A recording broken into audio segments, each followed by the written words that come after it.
In one small and remote village called Dover lies a very important secret mother to her son's head. A man asks if he got hurt while hunting monsters. The guy explains that he almost died during the battle. Poor parents who need power for the farm, and their heroes who risk their lives hunting monsters. Even children worry about their parents, who went out to fight these monsters. The villagers claimed that they trusted only one remedy: the potion prepared against monsters by the apothecary of Dover. The woman claimed that drinking this potion would give them unprecedented strength. The man insisted that they should only go to the Dover apothecary, as his was truly of much better quality. The gentleman was interested in what the secret recipe for their potions was. Sherry explains that these potions are very difficult to create, but for the sake of money, or rather their health, she is ready to do anything. The woman claimed that people's health is the greatest happiness for a pharmacist, and then asked if this was true. The young gentleman smiled and claimed that she was stammering and nervous, and asked if he was right. And then he says that he heard that there is a secret ingredient that grows only in these places. The pharmacist says that this is so, and she will just show him, and then points to the red flower and says that this is the secret ingredient of mandrake. The man asks in surprise if such a small flower is capable of such a thing, and then touches it. The lady smiled, and then said that it couldn't be pulled out, but it was too late as the man had torn the potion out by the roots. Mandrake. If you pull it out, he attacks the intruder with his ultrasound.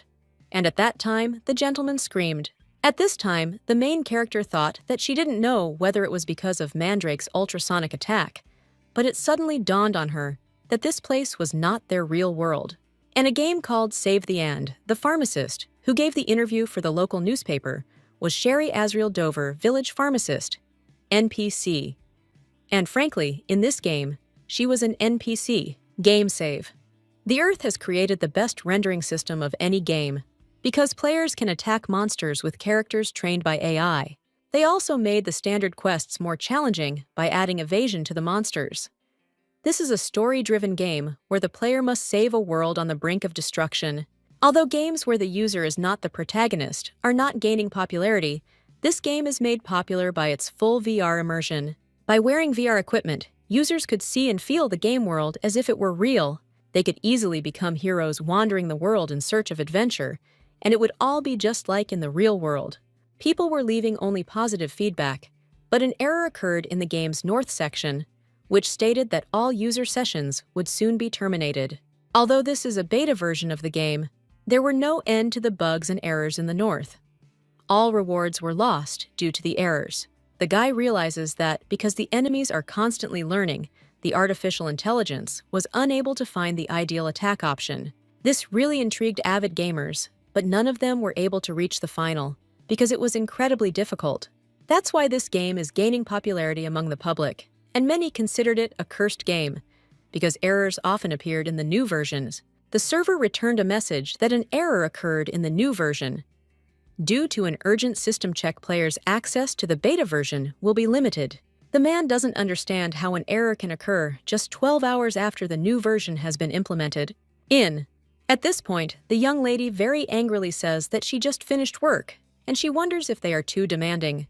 The girl understands that as an employee of this game, she is responsible for processing bug reports and resolving player complaints. She joined the game as an NPC and claimed that the sound was fine, and that the night modification was complete. This girl understands that she checks for bugs in quests and has already fixed them many times, and therefore she is wondering if it is time for them to end. The main character reflects on the fact that this time she cannot even imagine it, because she understands that people like her have no opportunity to refuse the management, and nothing can be done about it. However, the lady considers herself lucky to be working from home. She had hoped that the game she was working on would be officially made. Suddenly, the message warns that playing for a long time can cause mental and physical harm. The little girl realizes that she didn't even think that this game would change her life, and she turned on the game to correct the mistake. However, it turned out to be worse when she entered the Zenith continent. But now let's return to reality in the village. Journalist Damien asks how much these potions cost. The main character looked and realized that the character's name was on the head, and she believed that this was the real world of the game. She understands that this is playtime, no matter how much she tries to ignore it. A man approaches a pharmacist and asks if she is feeling unwell. She explains that she just suddenly felt ill, and at that time, she thought that she had been playing this game for 2 years. The girl screams and says that it is time for her to go, and therefore she asks for forgiveness, and then quickly leaves. The little girl can't believe that she has already spent 2 whole years there, which in the game is equal to 24 hours in real life. The lady remembers that she started playing at 11 on Friday night, and 24 hours have already passed, which means it is already Saturday night. The lady realizes she's been there all day already, but she knows this won't do, because she can't stay there any longer and wants to set up an exit. A system message states that due to an unknown error, exiting is currently impossible. The girl doesn't understand why this keeps happening and why these bugs don't end. She wonders how to get out of there. She assumes that if someone from the real world turns her off, then she might be able to get out. The little girl understands that she doesn't have any friends as she lives alone, and so this option definitely won't work. Besides, the fact that she's online means she's working. The girl understands that even her colleagues will not notice her absence, and at this time she began to wonder what will happen to her body because she has not eaten for a whole day. The main character reflects on the fact that after she finally realized that she was in a game, she tried all possible ways to return back. In her first attempt, she went to look for an NPC consultant to whom she could report the bug. Because of her past, this damn game created a bug reporting system through NPCs and not through their UID. The baby understands that since she is the only such NPC in the village of Dover, she came to the lands of Count Haley for the sake of an NPC consultant. But suddenly, she saw a message that reports were accepted on weekdays, and it was impossible to contact consultants outside of working hours. The lady claims that the person is dying, but of course his rest is more important. The second attempt was to die from the monster's attacks, but a warning informed her that she had died and was unable to save the Earth from destruction, and then asked if she wanted to start over. A window will pop up where you can exit the game and return to reality. Due to the fact that the game is connected with the nervous system, you can feel pain there. The main character understands that she has no other choice, and therefore calls this game cursed. The notification informs her of the warning, and she is automatically teleported to the starting point in Dover Village. The girl understands that as soon as her health falls below 10%, she returns back to the village. The young lady thinks that for a game full of bugs, this works suspiciously smoothly, and therefore she should try a more foolproof option. Sherry speculates that she must have been teleported because her health was depleting so slowly. But if she dies immediately, everything might work out. The girl stood on the edge of a cliff and thought that, although it was scary to fall from such a height, she believed that everything would be fine because it was just a graphic. This time, she was stopped by a barrier installed behind the cliff, and the little girl screamed and said that this NPC couldn't even let her fall into eternal sleep. The main character reflects on the fact that at this rate, it seems to her that the entire universe is against it, and this whole damn game does not want to release her. The little girl understands that she can't give up so easily, and she must try again. Sherry, every day, came to the lands of Count Haley and left angry messages. And one day, after spending 2 months in the game, the message asked if she was saying that she could not leave the game. The girl was glad that at least the consultant answered, and at that time, she thought that she would finally be able to get out of there. However, although she sees this nickname for the first time, since it is the production team's jam, they are responsible for a good reputation. The little girl understands that this is a bug that does not let a person out of the game, and she is sure that they will immediately help her. The message indicated that it seemed like she was very scared when she couldn't disconnect from the game. After reading this, the girl claims that she is stuck in the game, and moreover, she is not a player, and asks if they can't see that she is an NPC, and then claims that she is from the operational team and came here for work. The notification asks her to wait a minute, because he'll ask about her. Hearing this, the little girl doesn't understand whether they're making her wait any longer. Sherry, I wonder if the production team can't verify the information about her themselves. The message thanked her for waiting, and task force worker Sherry confirmed her identity. And then she reports that she entered the game as a pharmacist in the village of Dover, NPC Balls Ariel. The main character wonders if they found the cause of the bug. Meanwhile, she's thinking about how she needs to control herself, as nothing good will come from her complaints. The worker explains that it appears the error occurred when they closed access to the North for a full check, and asks if he can return to her after the Northern service team responds. Sherry, screaming, says that in no case, because she waited for their answer for 2 months, and besides, she has been there for more than 20 hours, and what will happen if she dies? The lady looked out of the window and saw that something was being printed, and she didn't understand why it was so slow, because she didn't really have time. The notice states that in this case, they sent one worker to her address to remove the equipment from her head, and then asks how she feels about it. The little girl screams and tells them to send it right now. The notification says they're sending a worker to her, so she should wait. Sherry screamed and said that she would wait, and at that time, she thought that she would finally leave there. But suddenly, a notification informs that it will start, unfortunately, with bad news. The conversation that followed completely shattered all her hopes for life. The screen said that their workers had looked at her house, which was listed at the address in the workers' records, but there was no one in the house.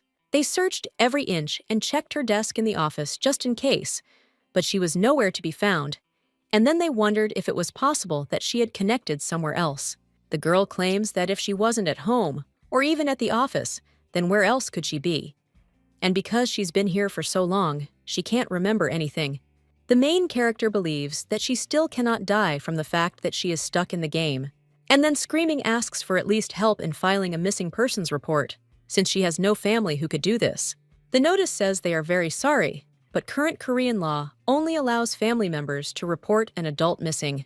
After reading this, the little girl understands that she cannot die like this and does not know what to do.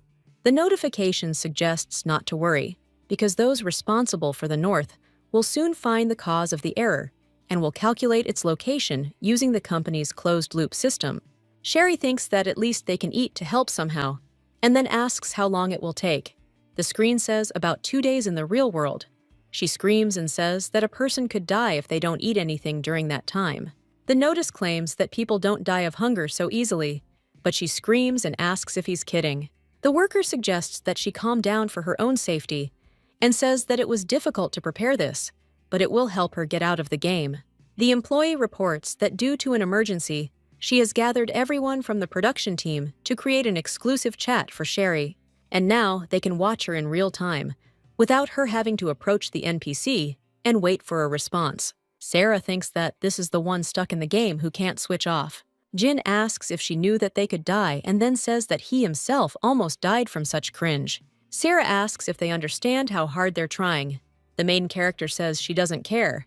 Just let them get her out of there quickly. Ari asks how he dared to express himself like that, and therefore suggests that he watch his language. Jinwoo reports that they said they would help her, but she can't even wait. Sherry claims that after she gets out, she will quit there and leave the worst review. Ari reports that through this exclusive chat, they will get her out within 2 days. Hearing this, the girl asks in surprise if they are serious. Jin says that he will tell it for her, and then claims that, in fact, everything is simple, because she just needs to complete the game in 48 hours. The man says that once she reaches the end, she will be automatically returned back, and asks if this is true. She must ensure that the Lord of Nightmares does not fall asleep. The protagonist realizes that she must face the protagonist with the worst character. The game's main character, Prince Ludwig of Kassel, and his courtiers and priests join forces to lift the curse and protect the world. However, they were unable to prevent the nightmares from becoming reality, and since then, people have nicknamed him the Lord of Nightmares. The prince became cruel and arrogant, and was subsequently sent to a village where the story of the game began. Users received a quest to prevent the Lord of Nightmares from falling asleep. They would use any means to keep the Nightmare Lord passing through the village of Dover from sleeping, and if they don't succeed, then a disaster will happen. And some said that in the game, characters don't die, so they brutally cut Castle into pieces. After a few turns, the prince began to attack the approaching users and finish them off. At the moment, the number of players killed by his hands has approached the number of those finished off by monsters. Unlike regular users, Cassel does not die in the game and always returns to the village of Dover.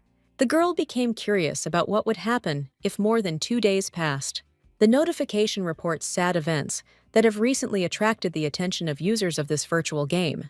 In the news, a journalist reported that a girl of about 20 years old was found without signs of life as a result of prolonged starvation due to the game. Gaming addiction led to an accident about the downside of virtual reality. Hearing this, the main character screams and asks what else I could do to die because of gambling addiction. The girl screams and orders them to get her out of there quickly, because she can't just die like that, and therefore suggests deleting her character. Sarah apologizes and explains that it is impossible to delete a character while connected to the game. Sherry screams and claims that she is locked in a damn game, and if she wants to, she will have to go through it to the end. Jinu claims that she completed the tutorial herself, and then asks why she is screaming now, and if she can do it. The young lady asks in surprise when she managed to do this, and Ari explains that she can check past entries about the game in this list.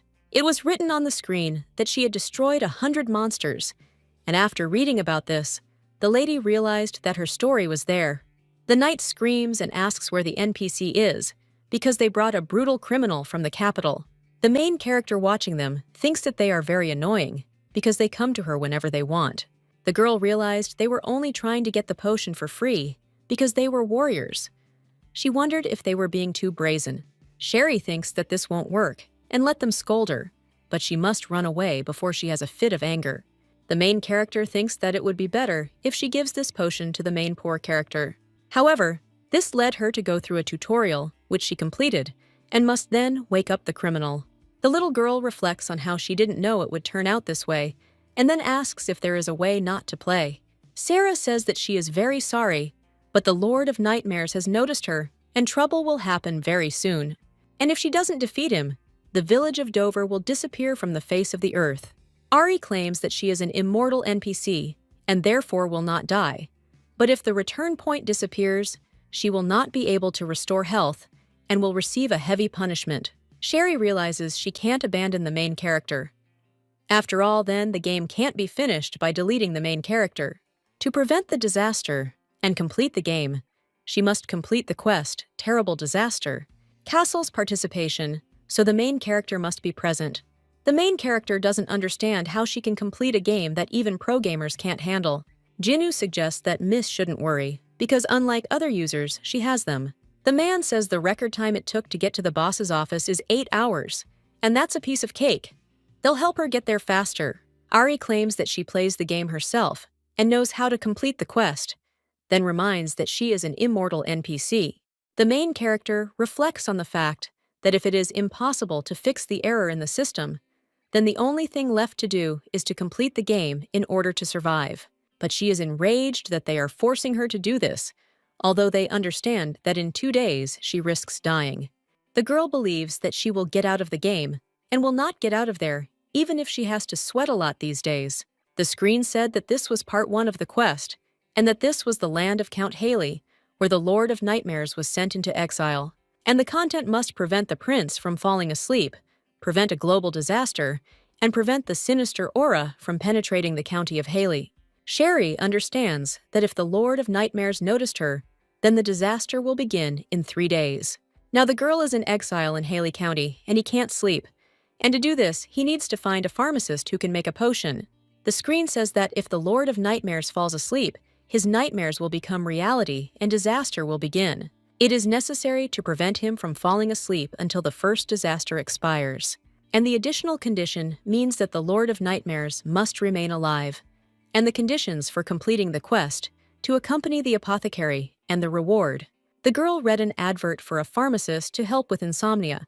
The little girl thought that it was good that the content of the quest was no different from what she knew, because initially, she had to persuade other NPCs from Haley County to go with her.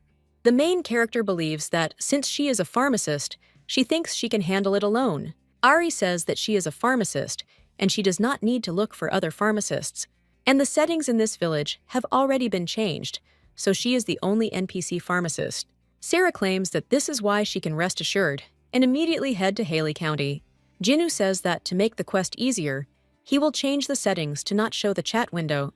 The main character thanked him, and at that time thought that he was of no use anyway, so it would be even better this way.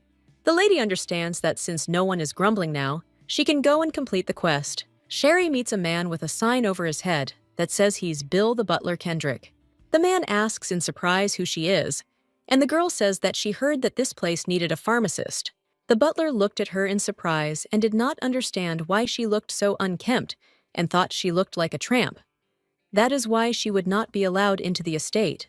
The servant turns to the butler and claims that it is surprising, but this woman really is a pharmacist. The man explains that there is only one pharmacy in the area and then asks what they will do with it. Bill invited the lady to follow him.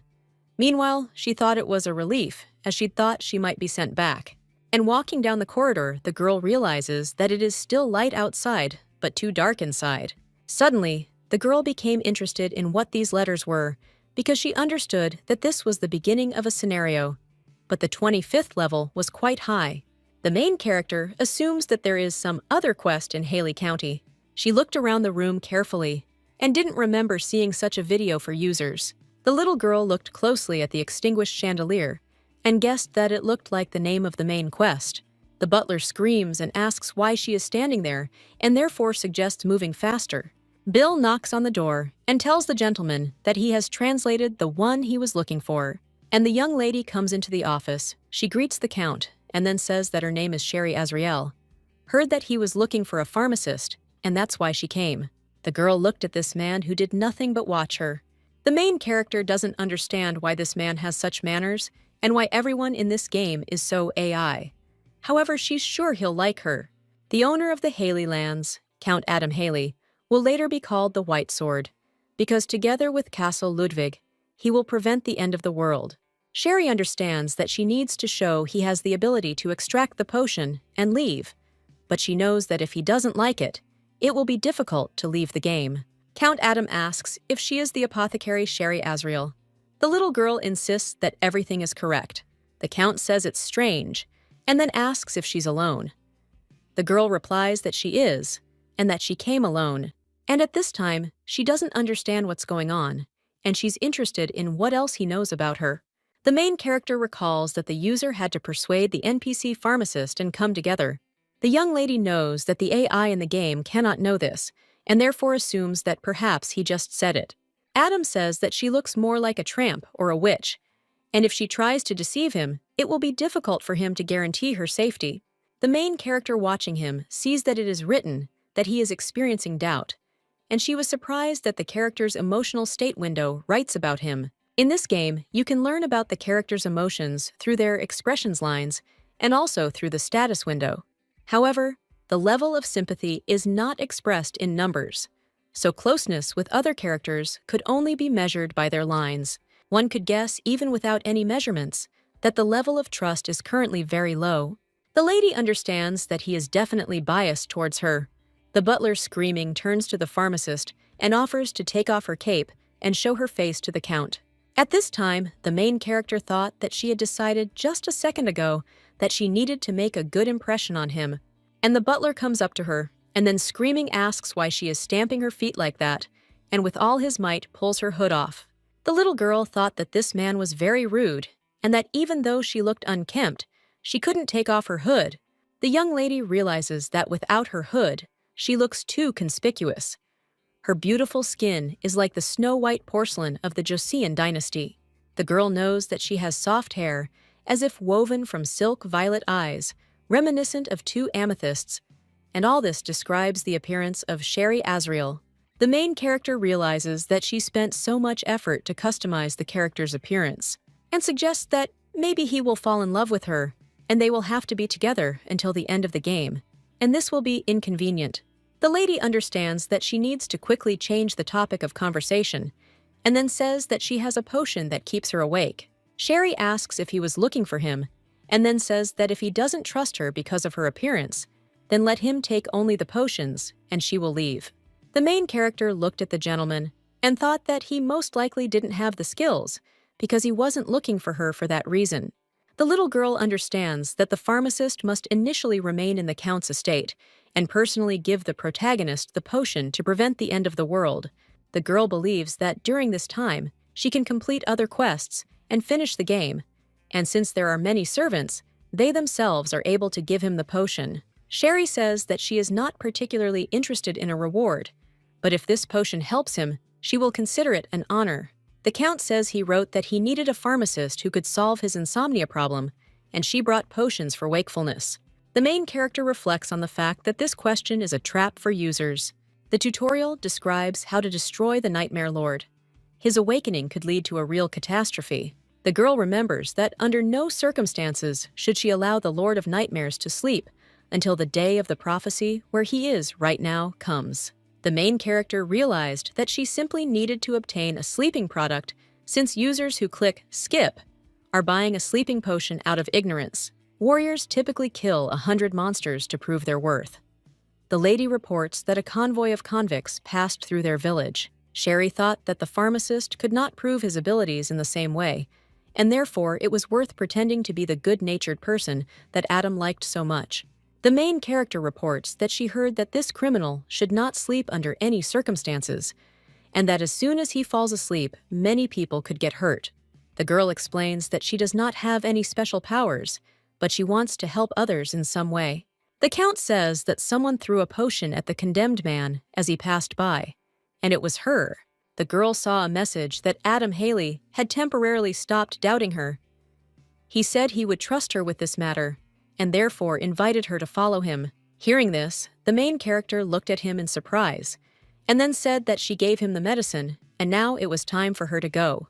The gentleman looked at her, and the girl asserted that she would go where he said, and therefore there should be no obstacles. Adam says that her task for the next 3 days is to prevent the criminal in this tower from sleeping, and if everything works out, he will pay her 100,000 gold. The Count gives the keys to the dungeon and informs him that the prisoner is chained with magic chains and is therefore unlikely to escape. The man tells her to still be careful when entering the cell. The little girl assures that she will take this into account, and the master says that it is time for him to go, and he will order the maid to prepare a room for her. At this time, the main character thought that everything went wrong, but she wanted one thing, but it turned out differently, and that means that behind this door is Castle. Sherry remembers that she has only seen him in other players' videos, and feels a little nervous. The little girl understands that she needs to quickly complete the game and get out of it. When the girl entered the room, she saw a man who was chained, and looking at him, she realized that he was very handsome. Sherry reflects on the fact that after a personal meeting, it is immediately clear that this is a completely different level of beauty.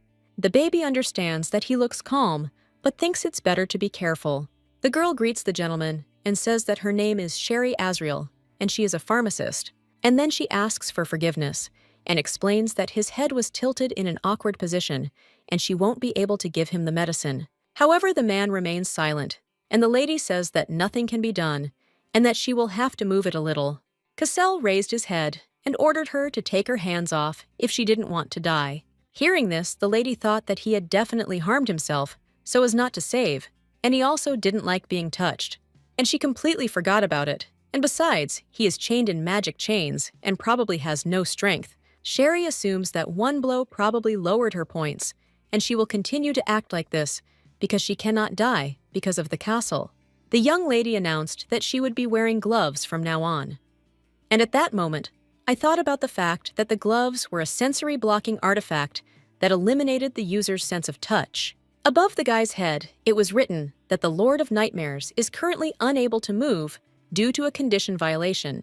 The girl suggests that maybe he lost too much strength while threatening her, and he is almost falling asleep, and therefore, it is necessary to quickly give him the potion before he really falls asleep. Sherry says that by the Count's order, he must drink it, but now he is not able to drink it on his own. The lady says that if he doesn't mind, she will help him. The main character reflects on the fact that no windows seem to pop up, that he doesn't trust her, and there is no ominous aura felt. The girl thinks that he agrees, and therefore she needs to come up with a way to give him the potion while touching him as little as possible. The lady recalls that she had this pistol with a tranquilizer for monsters, which is used when hunting animals or monsters. Before use, you need to install an anesthetic needle. Sherry smiled and thought that she was a real genius, and said that, as he saw it, this was a magical device for administering medicine. The girl opens his mouth and assures him that it is not at all dangerous, but at that moment she realizes that he looks strange, and then opens his mouth and injects the medicine. However, the man started coughing, and the girl then covered her mouth with her hand and screamed, telling him not to spit it out. The baby understands that he only needs to be patient for a few seconds, and after a few minutes, she realized that she had already managed to give him a drink. After all, she put on gloves, and doesn't think that he will object because of some 5 seconds, and therefore she will use this method from now on.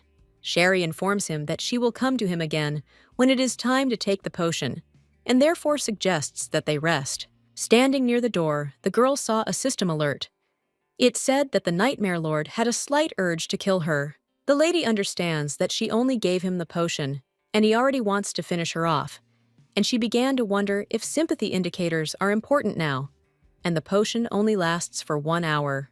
There are also additional quests in Haley County Cassell, may develop an immunity to the potion's effects, causing its duration to shorten, eventually causing the cure to stop working altogether. The problem is that the probability of immunity arising appears at random. The main character reflects on the fact that luck will suddenly turn away from her, and the potion will no longer work on Castle. She believes that one cannot be 100% sure that this method can prevent a disaster. Sherry thinks that she can't trust only the main quest, and that she needs to complete the rest. The additional quest stated that she had to find and destroy the Dark Eater centipede. The monster that appeared in Haley County will receive a dark essence, and it is necessary to subdue the ancient sword hidden in the county and gain Adam's trust. The sword lost its light. It remained in this place for a long time, and no one could pull it out. Even if it were pulled out now, it would be nothing more than useless iron, since the sword's life has ended. The rusty sword that had been in the tower, where Cassell was imprisoned for a long time, is the very sword with which the ancestor of the Haley family in the past sealed the centipede Dark Eater. Even after his death, the sword continued to hold the seal, but with the arrival of the Conqueror of Nightmares in the tower, the power of the seal began to weaken, and the sword became unusable. So the thoughts of the centipede demon began to leak out.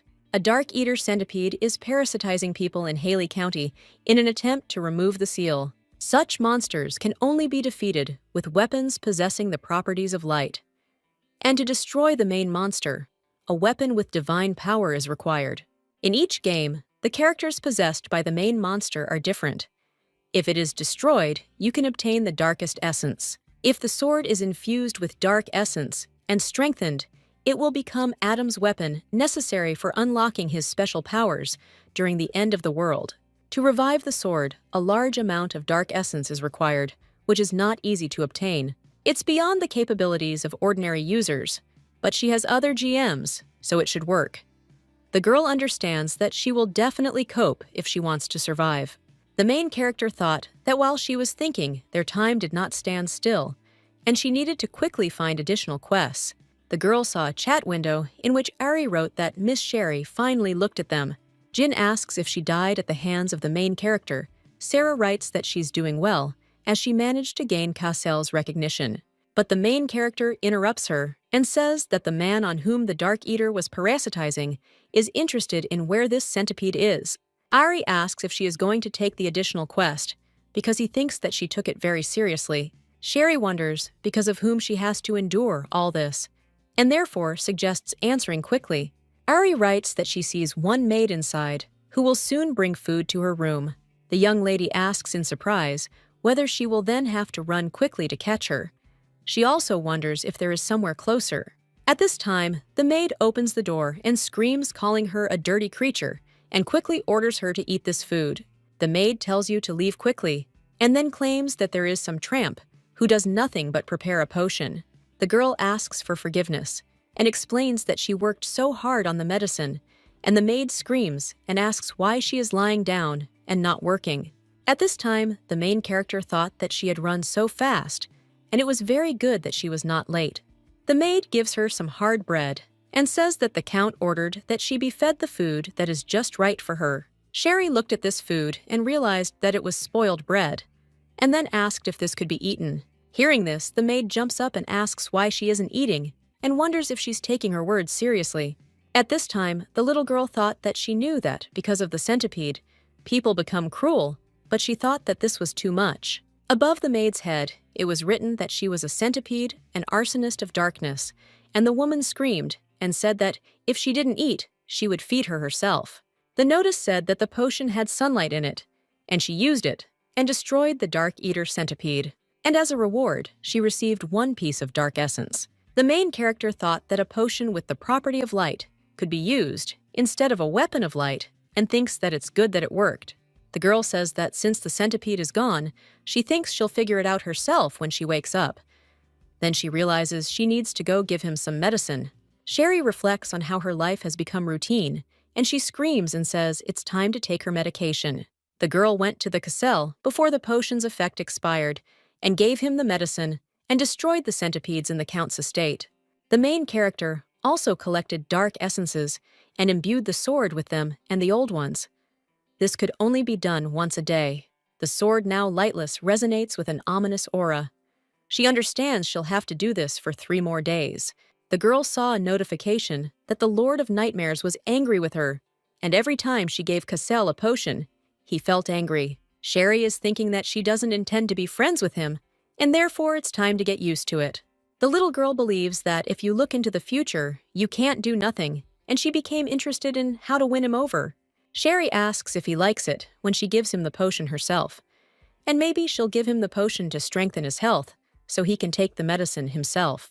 The lady assures him there's nothing to worry about, and that it's for his own good. After these words, she realizes she's somehow managed to calm his anger. The girl knows that she was able to collect the dark essence, and it didn't take her that much time to do so. A few hours later, the main character announces that it is time to take her medication. The main character thought about the fact that she gave him a health potion and believes that now he will be able to drink it himself. Suddenly, the girl felt that someone grabbed her by the cloak, and the man asked where she had gone. Cassell asks who she is and orders her to answer quickly, then turns the girl over onto the floor and sits on top. Sherry asks him to wait and what's going on. He tells her to answer him quickly before he breaks her neck. The lady explains that she is a pharmacist, and at that time she thought that he was a damn psycho and did not understand what was wrong with him. The girl believes that she can plunge into eternal sleep, and this will mean allowing objections at the starting point. She doesn't know what to do because she understands that she can't handle him with force and that she could die in no time, and so she thinks that she should inject him with a tranquilizer because that's the only way left. The little girl understands that the problem is that it is difficult to find a place where she can inject the needle without him noticing.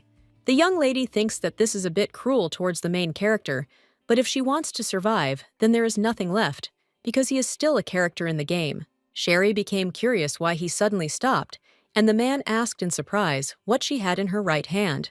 The main character, hearing this, understands that if he finds out, it's 1000% the end for her, and therefore he thinks that he should hide the needle with the tranquilizer in the folds of his clothes, but he doesn't know what to tell her because nothing comes to mind.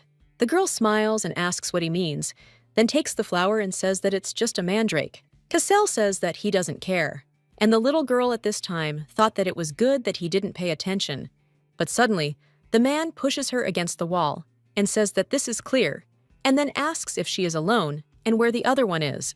Hearing this, the main character remembered that Adam had asked the same question.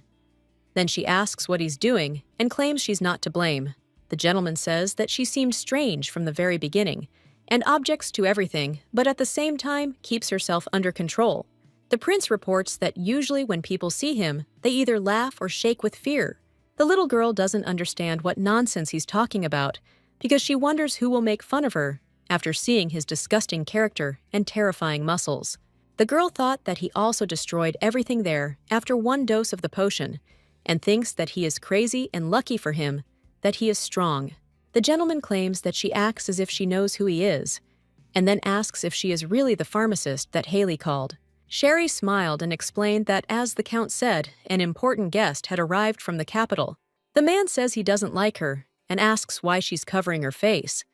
The girl asks him what he's talking about. The prince offered to show her face. Then the girl cast a spell to hide her beauty. The man claims that if she cannot show her face, he will not let her go.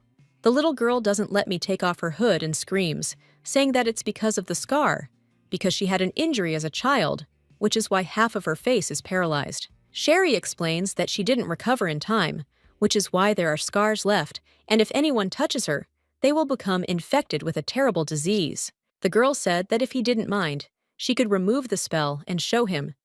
Just then, she saw a sign above his head that the potion caused insomnia and lasted only a few seconds. The main character apologizes and then reminds him that it's time to take his insomnia medication. Cassell smiled and asked what she felt when he pressed on her throat.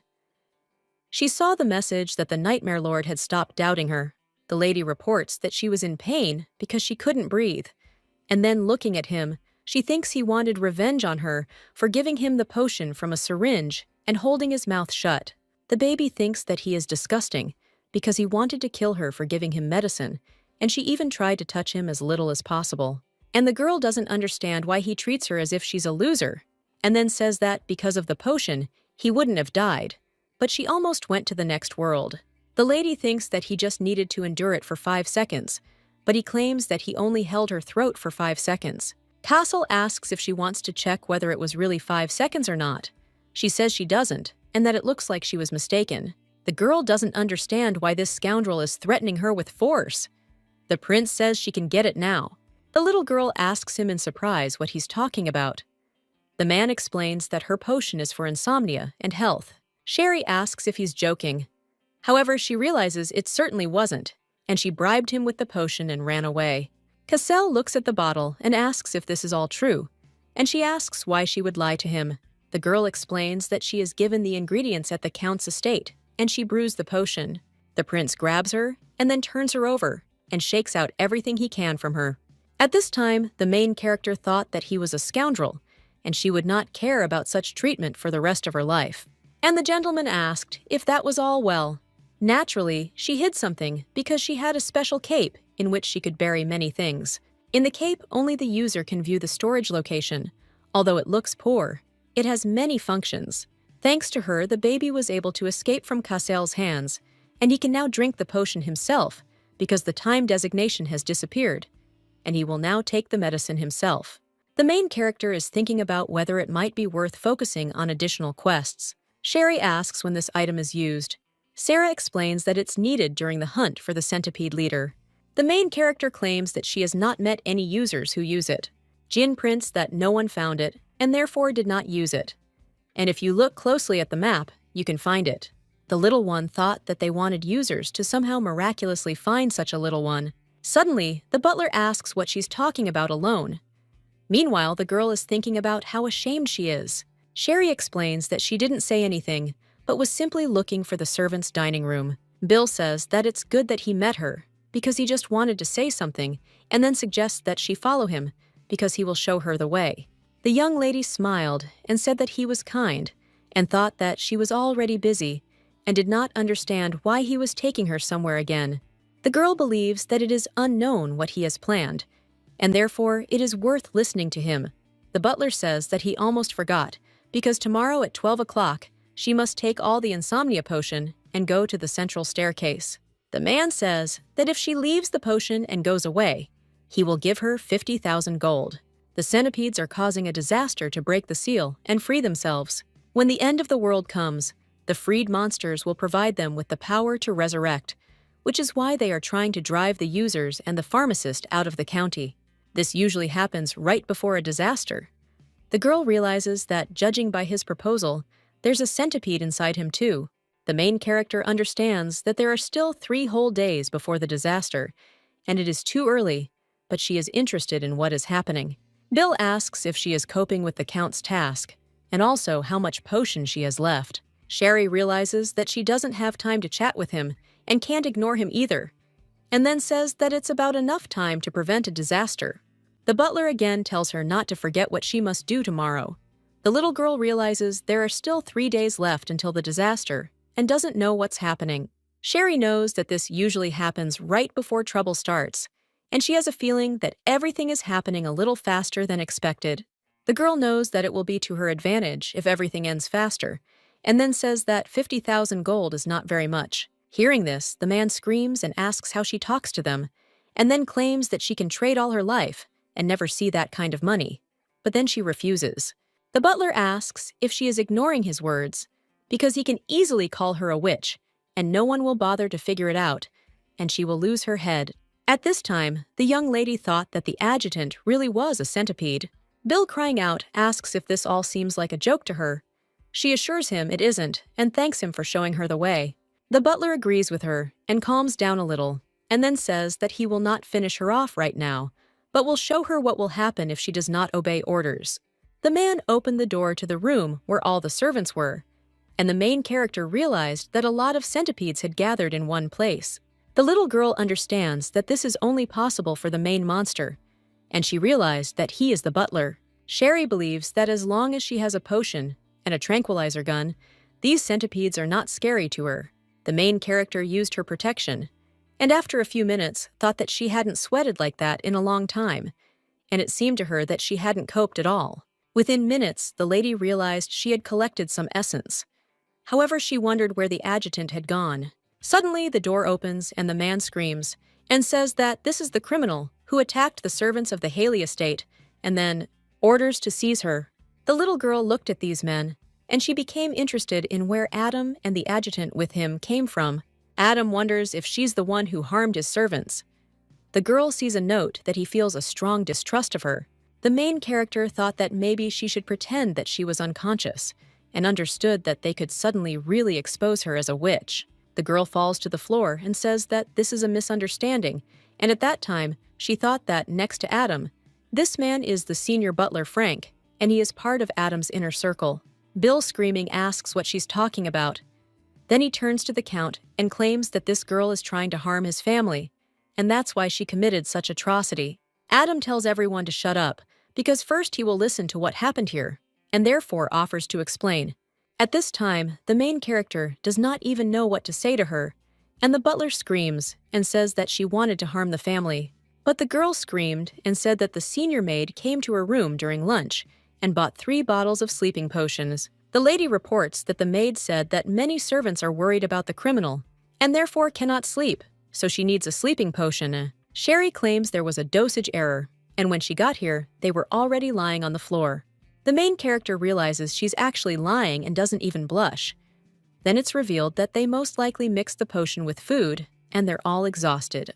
The baby claims that the effect exceeded expectations and asks to believe her. The knight reports that none of the servants died, and they are all asleep, and they checked and there are no visible wounds, but he will call a doctor for a thorough examination. Head butler Frank asks why she didn't call the guards then, but simply stood among the unconscious people. The main character claims that this happened because of her potion, and she was trying to find some solution. Sherry, hearing this, I thought that he turned out to be smart, although he wouldn't say so from his face. Adam asks if there is a drop of lie in her words, and the lady assures that, of course it is. The Count tells her to let go, and when the girl heard this, she approached him and dodged, and then thanked him. The little girl thought that she was saved, and he really turned out to be a selfless white sword. After all his servants accused her, and she already thought that she would really go to the stake. But their intrigues did not work on Adam. Sherry says that it's time for her to go to the criminal, but the gentleman suggests waiting and asks if the reward is acceptable to her. The little girl asks in surprise what he is talking about, and at that moment, she thinks about when he managed to get so close. The girl wondered if this had been Adam's command, not the centipede's offer, and he asked if she was satisfied with the offered reward. The gentleman wonders if this isn't enough for her to drop the potion and leave. The girl doesn't understand why he needed to offer her such a thing and suggests that perhaps there's a monster inside him too. The main character understands that unlike other centipedes, he does not have blurred vision or dilated pupils, and therefore it is difficult for her to understand because his character is very calm. Sherry thought that first she should answer, because caution wouldn't hurt her. And then she says that it is true, and that's not enough. The butler screams and asks what kind of ungrateful girl she is, and how she will never earn that kind of money. The gentleman suggests they calm down and talk again tomorrow. The young lady agrees and says that she will then go to prison. As the main character was leaving, she thought that she needed to run before they pestered her again with strange questions. A girl asks if the main character can become a centipede. Ari writes that this scenario doesn't have settings that allow centipedes to possess the main character. Sherry wonders why Adam ordered the adjutant to expel her, and she doesn't understand how the author of the game cannot know this. Sarah writes that they can monitor the situation via chat, but they cannot know all the changes in the game. The main character asks in surprise what they know. Then she decides to mind her own business. The girl thought that she had a bad feeling and didn't know if it was really impossible to find out right away. But be that as it may, she had a specific task. Sherry was informed that she had arrived, but the gentleman said she was late. The lady thought he was being impudent since she had only been gone half a day. The little girl noticed a lot of empty potion jars on the floor and thought that she would definitely go crazy soon. And then screaming, she said that she told him to drink 1 potion an hour. Cassell explains that he wanted to sleep, so he drank, and asks if there were any problems. The girl thought she must be crazy because she couldn't understand how she could have trusted him and given him the potion. She knew that drinking less than 10 bottles in 3 hours was already abusive. Sherry ponders that if he drinks so much, he might develop resistance, or on the contrary, an addiction to the potion. After all, if Cassian falls asleep and thereby causes a catastrophe, she could die. The man explains that 1 dose per hour was not enough for him, and that the potion was of low quality since its effect was almost 0. The girl objects and claims that there is no problem with her potion, and does not understand how he can say that because of him. After all, she ran here like that. Cassell says that he will have to complain to the Count that the pharmacist he hired wants the destruction of the Haley family. The main character angrily asks what this unthinkable accusation is, and then claims that she has already obtained the Count's confession that she is mentally healthy. Hearing this, the man thinks that the problem is in him, and therefore suggests that she talk less and better, give him the rest of the potion, and get out of here if she doesn't want to die. Hearing this, the little girl thought that he was rude, and then said that she was not talking about who was to blame, but about the fact that an excess of the dose could lead to immunity to the potions. Sherry looked at the gentleman and thought that maybe he had already developed resistance and was trying to hide it, ashamed of such a quick effect. The game's main character, Cassel Ludwig, was known for his cruel nature. Despite his horrific personality, fans said he actually had a kind heart, and that's why they loved him. It was all thanks to his actions throughout the game's history that Cassel desperately tried to prevent the end of the world. But in fact, his body was covered in many scars from wounds he had inflicted on himself while trying to stay awake. Moreover, fans were shocked when he put himself in danger and fought the monster alone. The girl understands that the fate of the world concerns him more than his own life, and he was probably confused by the fact that his body had developed an immunity to the potion. But most likely, he blames himself for having brought about the catastrophe through his own fault. The lady thinks he should still be aware of the situation, and then asks if it's possible he's already developed a resistance to the potion. The gentleman asks how he knows this, because he thinks that she knows better, since she made it herself. The girl saw a message about the Nightmare Lord doubting her abilities, and yet his insolence still infuriates her. Sherry thinks that maybe she was hasty in her conclusions about immunity, but whatever the reason, one still shouldn't abuse the potion. The girl understands that someone must be watching him, because the problem is that this person is her. The lady informs him that tonight she will personally check whether he has developed immunity and how effective the medicine is, and therefore will hand out 1 bottle at a time. He should tell her immediately, and the man suggests that she do as she pleases. At this time, the main character realized that if she got too close, he could attack her again like last time, and then she quickly moved away from him. Casello asks what's going on and orders her to quickly give him the potion. She tosses him 1 vial and then sees a note stating that he dislikes her actions. The girl thinks the potion has reached him and doesn't know why he doesn't like it again. The man angrily asks what she's doing. Sherry explains that she simply handed over the potion to protect herself and that she will continue to give him the potion in this way. The prince tells her to shoot the pistol better like before, but she thinks that this is a good idea, and an inscription appears saying that the Lord of Nightmares has an acute desire to finish her off. The girl knows that at the slightest thing, he immediately gets angry, and therefore she doesn't care about this sympathy, because in any case, Castle will act according to his own plan until the very end of the game. He is one of those who, for the sake of a quick and effective way to prevent a catastrophe, will make peace even with his enemy.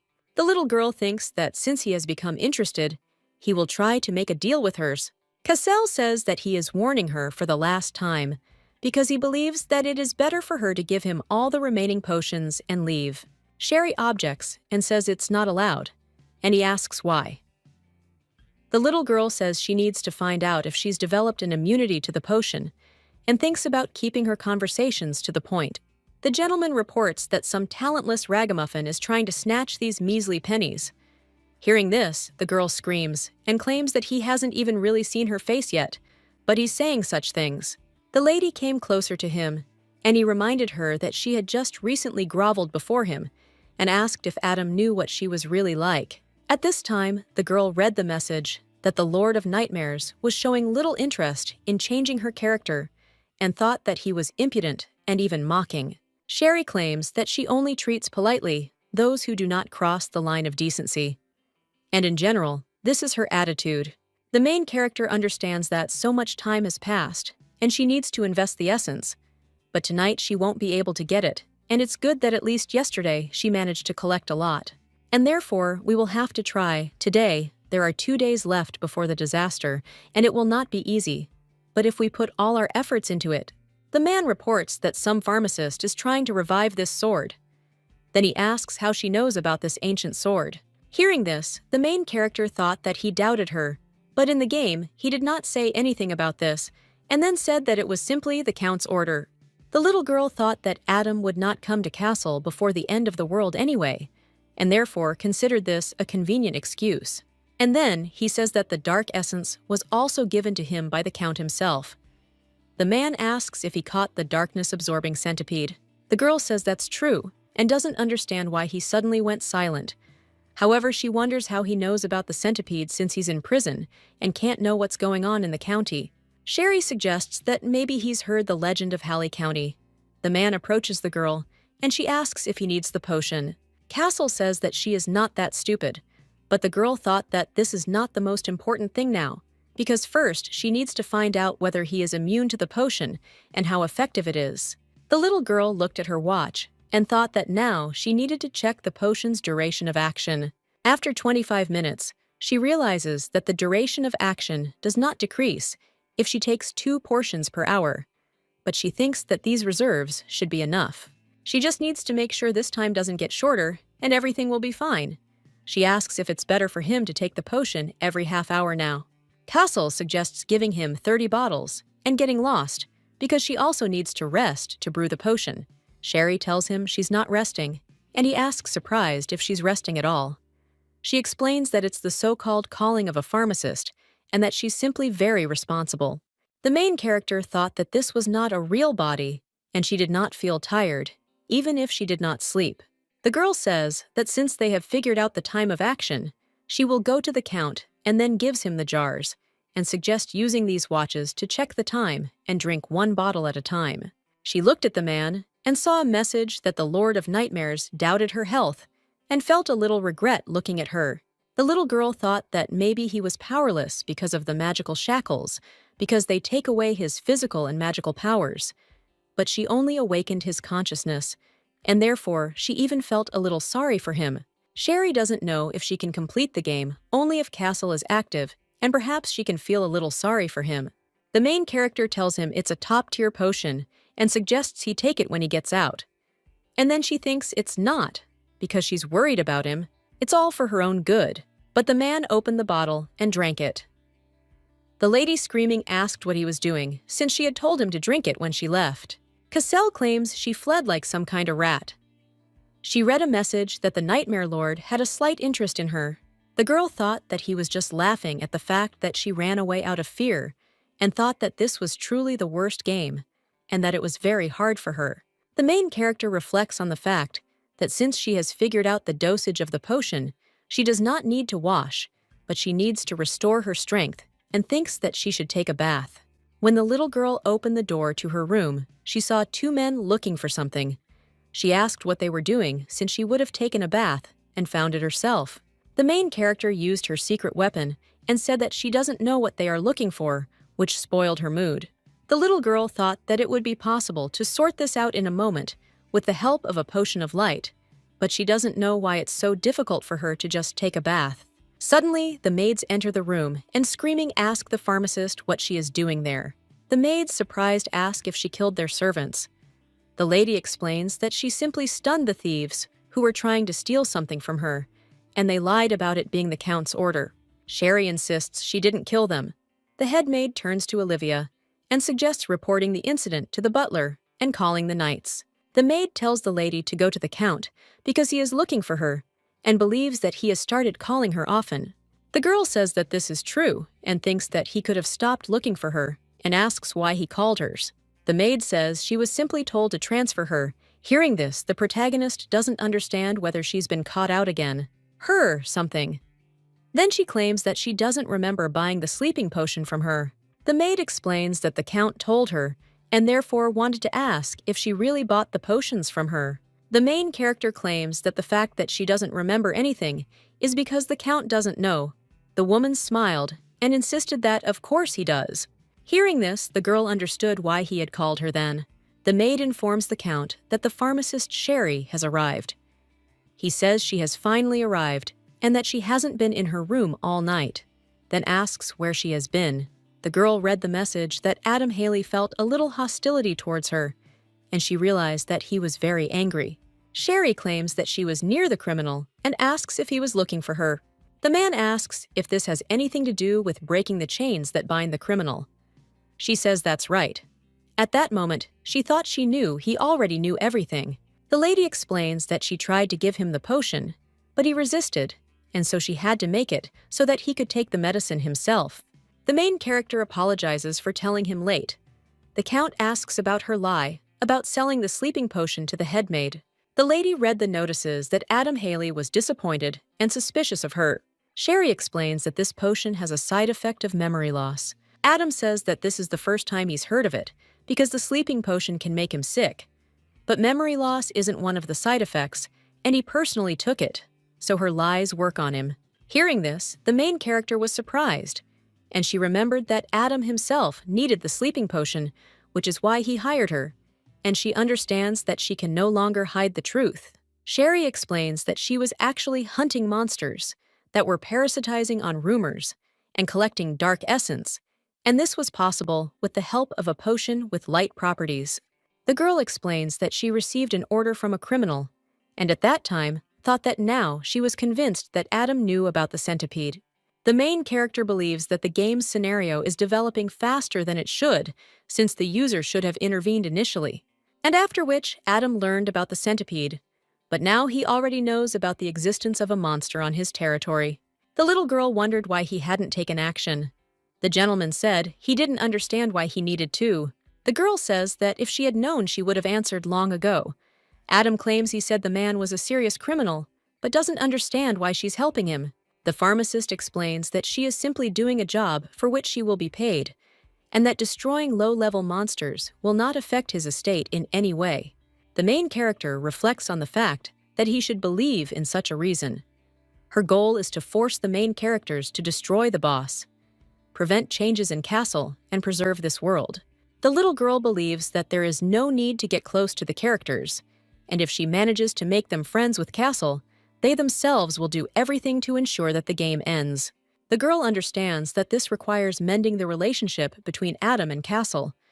Then she bows and says that if he's figured everything out, she'll go. The Count says that he has a question, and then asks if she is a warrior or a witch who wants to harm him. The main character realizes that she is neither a warrior nor a witch, nor one thing nor the other, and then reveals that she is an ordinary pharmacist who works for a fee. The baby understands that she is an ordinary person who wants to finish the game in order to survive, but she cannot say it. The lady claims she doesn't harm others for money. The gentleman says he appreciates her honesty. The notification stated that Adam Haley had temporarily stopped feeling hostility towards her and now had little trust. The main character following the gentleman thought that she had never seen anything like this in any video, and thought that maybe this was a secret passage. She didn't know that there was a secret door hidden behind the bookcase in the office, and she doesn't think that Adam will try to attack her, and assumes that maybe he wants to give her the ingredients for the potion. And when the little girl entered the room, she realized these weren't potion ingredients at all. She saw a girl lying on the bed. Serena is the daughter of the elder Count, and Adam's younger sister. She appears to be about 9 or 10 years old and bears visible burn marks. The girl asks why she has scars on her body. He asks if she's heard of a disease that makes it impossible to see the sun. The lady replies that she is hearing about this for the first time and he explains that it is a rare disease, the cause of which is unknown even to the court physician. The main symptom is sunburn, which occurs due to sunlight. At first, Serena had a spot on her arm, but over time, the sore spot began to grow. The skin began to peel as if burned, and a purulent discharge appeared. The Count explains that he wanted to show her a bright and rosy world, but there was no way. And Dam explains why it's so dark there even during the day. The main character thought it looked like he gave her a painkiller and then simply put her to sleep with a potion. The girl understands that he really needed the sleeping potion, so he knows about its side effects. The little girl assumes that he probably carefully studied the composition of the potion before giving it to his sister. Serena tells her brother that she is in pain, and the main character looked at this girl and thought that she was a centipede. Adam approaches the pharmacist and asks if she has any sleeping potion with her. Sherry ponders what it means that a darkness-consuming centipede has also entered Adam's sister's body. The baby thinks that she can be destroyed with light, but Serena doesn't need to avoid it. The girl knows that her only weapon is a potion containing the light of the sun, and she gives it to her. The system reports that Adam Haley is kindly disposed toward her. The gentleman says he's in her debt. Hearing this, the main character thought that everything had only gotten more complicated. Then she says that he hired her, and she did what she had to do. Adam says that she is quite modest, and therefore he will give her one piece of advice. The man claims that it is enough to collect the dark essence, and therefore she should take the money from the adjutant and quietly leave this place. Hearing this, the main character was surprised, because she does not know what will happen to the estate without her, and then asked about it. Sherry is wondering what's going on with the servants possessed by monsters and the criminal, but she's supposed to be giving him the potion. The gentleman says that he suddenly has one question, and then says whether it is worth it instead of protecting him and sacrificing his only relative. Adam says that if she understood everything, then she can move. The little girl doesn't understand whether he's really going to just watch the end of the world. In the game, Adam was unable to prevent the disaster and committed suicide. She doesn't understand why he made such a choice, and he assumes that he suddenly found out that the main centipede was in his sister's body, which was holding her hostage, so he did not take any action.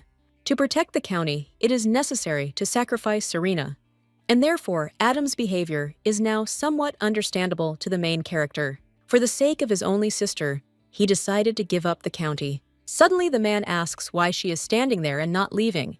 The little girl thought that, whatever the reason, if Adam decided to stop protecting the county, then this problem had to be solved at any cost. Sherry assures that she can help him, and at that time, she thought that this is how she can get out of this damn game and stay alive. The girl says that she will catch the main centipede that devours the darkness and find a way to destroy the monsters without harming Miss Serena. The message indicated that Adam Haley still considers her untalented. The gentleman asks what she can do, and what is the point of betting and taking risks when the loss is obvious. The lady says that she knows one way, and in any case she will win or not, and then asks if there is only one outcome. Sherry asks if he still doesn't trust her. Then she says that if she manages to destroy the main centipede, that would be good. If not, he won't be particularly surprised, and will simply kick her out of the county as planned, because he too knows that every cloud has a silver lining. Adam says that he knows this very well, but he cannot trust her if she does not even show her face, and therefore he has no trust or hope for such a person. The Count believes that there is some sense in her words, because every cloud has a silver lining, and if her plan fails, she will regret not taking the money and leaving, and she will not have such a chance again.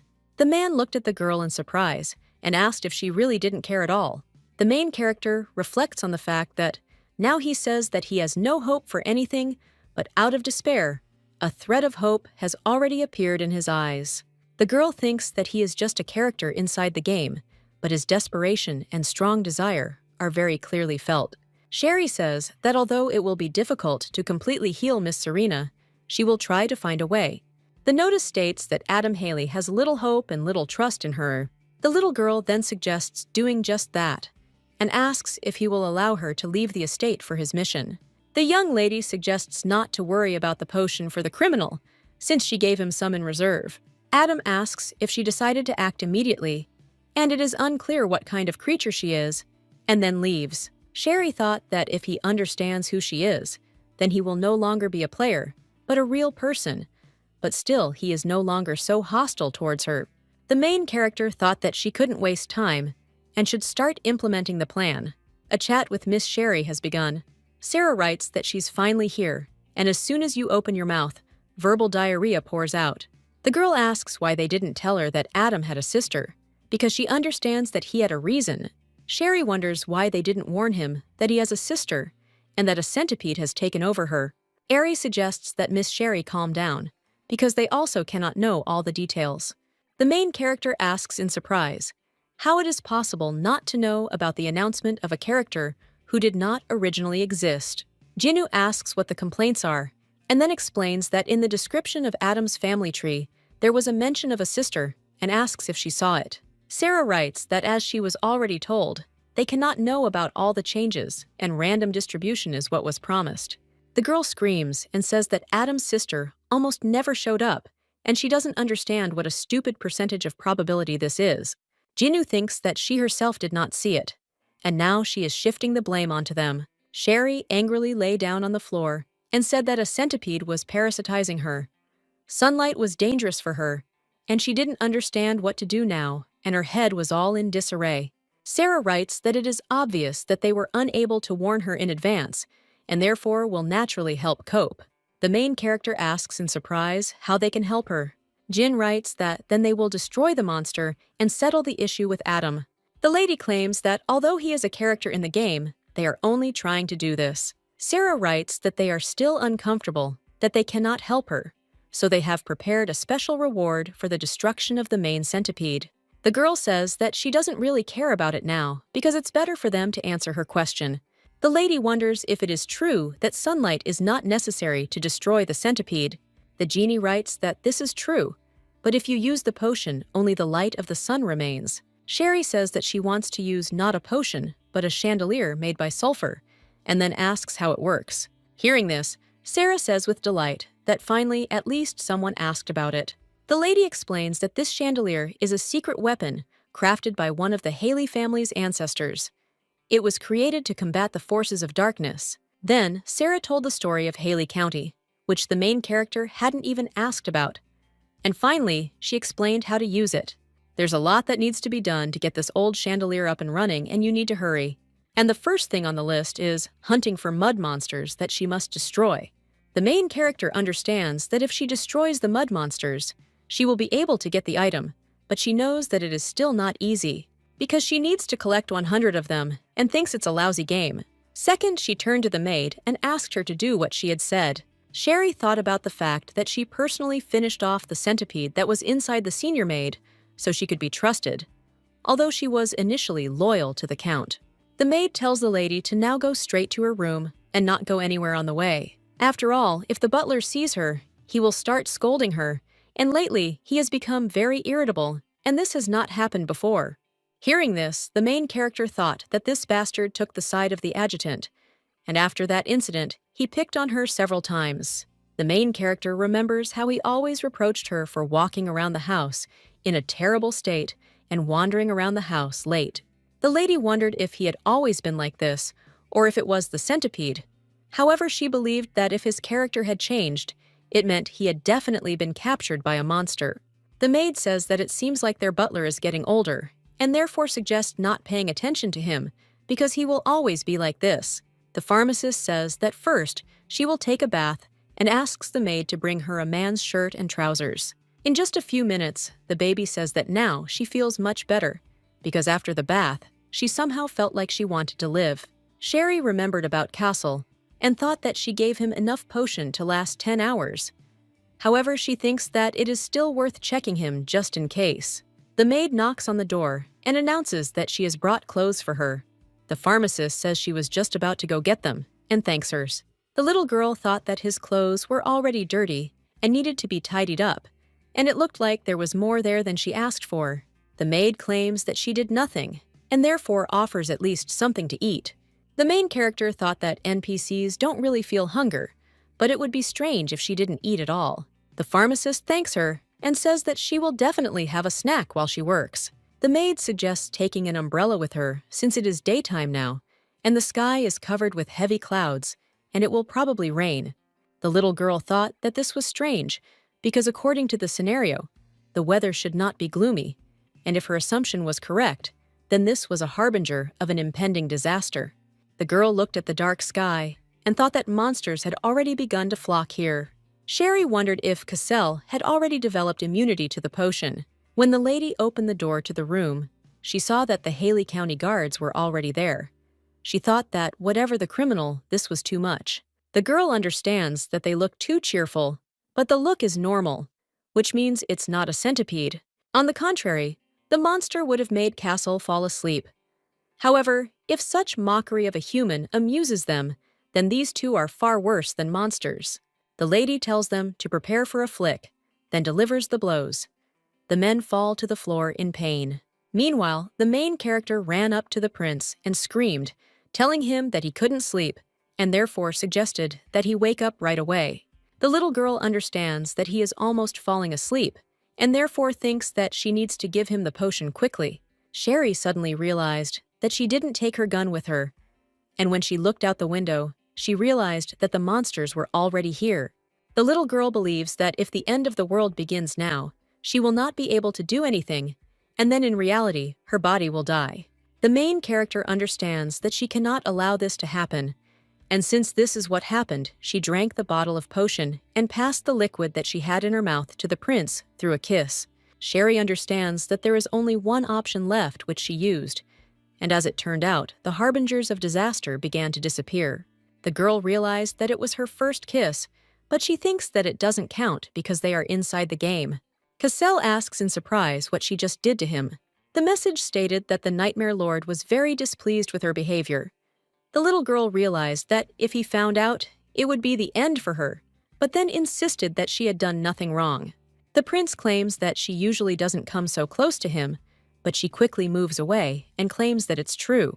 Sherry explains that he was almost falling asleep, and these guards were cutting him, and she wanted to prevent this, and was about to give him a potion. The man asks in surprise if he fell asleep. The girl assures him that he seemed half asleep, and then tells him to look at these wounds. The lady offers to treat them and change clothes, since she just took new clothes from the maid. The girl explains that she came up behind him unnoticed and knocked him out with a rock. He says that they are, after all, in the Count's service. The man claims that if they later tell the owner everything, she might get into trouble for this. The main character thanks him for his concern and assures him that everything is fine because she believes that the Count trusts her. Sherry thought that she had seen so many notifications, and she didn't think that this would anger him. Otherwise, he would turn out to be petty. The pharmacist says that she will drag the guards out the door and let him change his clothes and eat what is in the basket. The girl looked at the guards and thought she'd like to give them a good beating. But during the battles after the disaster, people will be needed. Sherry says that it's time for her to go. But suddenly, she looks into the open door and thinks that the negative characters are the most beautiful. And she shouldn't give in to his tricks because he's a villain, a bad and sexy one. And the man asks if she'll look at him like that. The little girl insists that she wasn't looking at all, but then she saw him take off his pants and scream, asking what he was doing and covering her eyes with her hands. The gentleman says that as she sees, he is changing clothes, and the girl asks if he could change clothes when she leaves. Cassell reminds us that she said she didn't watch, but the little girl insists she didn't watch. The man asks if it is not customary to take off one's capes and give them to those in need. She asks in surprise why she should do this. The prince explains that most people, both men and women, do this when they see him. The girl thinks he's bragging about his incredible beauty. He asks if that's true. The little girl says that objectively, he is of course cute, but not to her taste. The gentleman says she's always groping him. The girl asks what he's talking about because it's good, he came to his senses. Sherry asks if the guards always treat him like this. He insists it's none of her business. The girl thinks that he is stubborn, and then offers to tell her, because who knows, maybe she can help him. The message stated that the Nightmare Lord was experiencing unpleasant feelings due to her unexpected behavior. The gentleman is interested in what some pharmacist girl can do for him. She claims that she could have found some other way, and at that time, she thought that she had to leave before he got even more angry. The little girl says that in any case, he should treat the wounds and eat a little, since she thinks that drinking only potions all the time is also not very good. Cassell asks if she feels sorry for him. She objects, explaining that it would simply be difficult for him if he became dependent on the potion. The gentleman claims that he still cannot try normally, and the feeling of satiety can drive him to sleep. The lady explains that she is here to prevent this, and if it seems that he is about to fall asleep, she will wake him up. Castle approaches the girl and says he finds it hard to believe. Meanwhile, the message says the Nightmare Lord has a slight interest in her. The girl doesn't understand what kind of reaction this is and assumes that he doesn't remember this life-saving kiss. The man says there's nothing surprising about it because that's the fate of criminals, and compared to torture jokes with food are nothing. The gentleman reports that there will always be those who will mock prisoners. Hearing this, the main character thought that he himself was pretending that he was not going to tell her anything. Castle's general behavior, the girl believes that he is not one of those who is afraid of torture. Sherry ponders what it means that there was some story that even she doesn't know about. The master says that from now on she will come and personally give him the potion. And the little girl asks why he doesn't like it when she touches him. Cassell explains that he doesn't like that she throws the potion at him as if she wants to mock him. The pharmacist asks who would throw this expensive potion as a joke, knowing that the price of the potion is equal to the price of gold. The gentleman says that there is one crazy woman who is very similar to her in her behavior. The girl thought he was an idiot because she was the one. And then she said that that man probably had his reasons. The prince says that even if there were, he thinks he will never know about it, because he will immediately finish her off when he finds her. Hearing this, the main character thought that now she had two secrets that he shouldn't know about. The lady explains that in any case, she does not want to come close to him, because suddenly he will get angry again and want to finish her off. The little girl looked at him and thought that she became even more scared because of his words. The gentleman promises that he will not strangle her anymore, and she, surprised, asks if he only means strangling. The girl says that suddenly he wants to break her arms or legs and grab her by the chest or hit her temples. The man, surprised, asks if he's some kind of demon killer. Then he vows he won't threaten her in any way while he's in prison. Hearing this, the little girl thought that she didn't know why he had suddenly changed. But it was good that he had made such a promise, although she still felt uneasy. Cassell reports that he forgot to say that the potion's effect was reduced to 10 minutes. Hearing this, the main character asks in surprise how one can speak so calmly about such things. The girl understands what it means. After all, the potion's duration of action has been shortened, and given the time before the disaster, she barely made it in time. Sherry believes that if he drinks the potion every 10 minutes, he will undoubtedly become addicted. The little girl thought about making a neutralizer. After all, it's a treatment for addiction caused by excessive consumption of the potion. However, the lady believes that the monster needed for the crafting lives too far from Haley County. Sherry thinks that she will be very busy tonight, and she does not have time for this, so she will put off making the neutralizer until later. The main character reflects on the fact that if she manages to complete the task and prevent the disaster, then the curse of Castle will calm down for a while. He will immediately go to the capital, led by the Knights of Adam, to deal with those who overthrew him from the throne and reclaim his throne. And if no catastrophe occurs, then Cassell will not be punished. Initially, it was necessary to persuade a user close to Adam to help Cassell. However, the main character wants to thank Adam for what he did for her, and it doesn't matter as long as there is a good result. Therefore, when Cassell returns to the palace, he will be able to hire a good pharmacist and receive treatment for addiction. Sherry realizes that she needs to address more urgent issues, but suddenly, guards enter the room and address the apothecary. The man claims she is accused of injuring Earl Haley's subjects and stealing property. The guard reported that the Count had ordered her capture. The little girl was surprised to hear this, as he had said he trusted her, and therefore considered those words a stab in the back.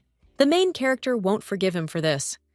The guard tells her they'll give her a chance to leave on her own, and therefore suggests she get out quickly. Sherry thought that, in fact, she had not stolen anything but had asked the senior maid for a favor.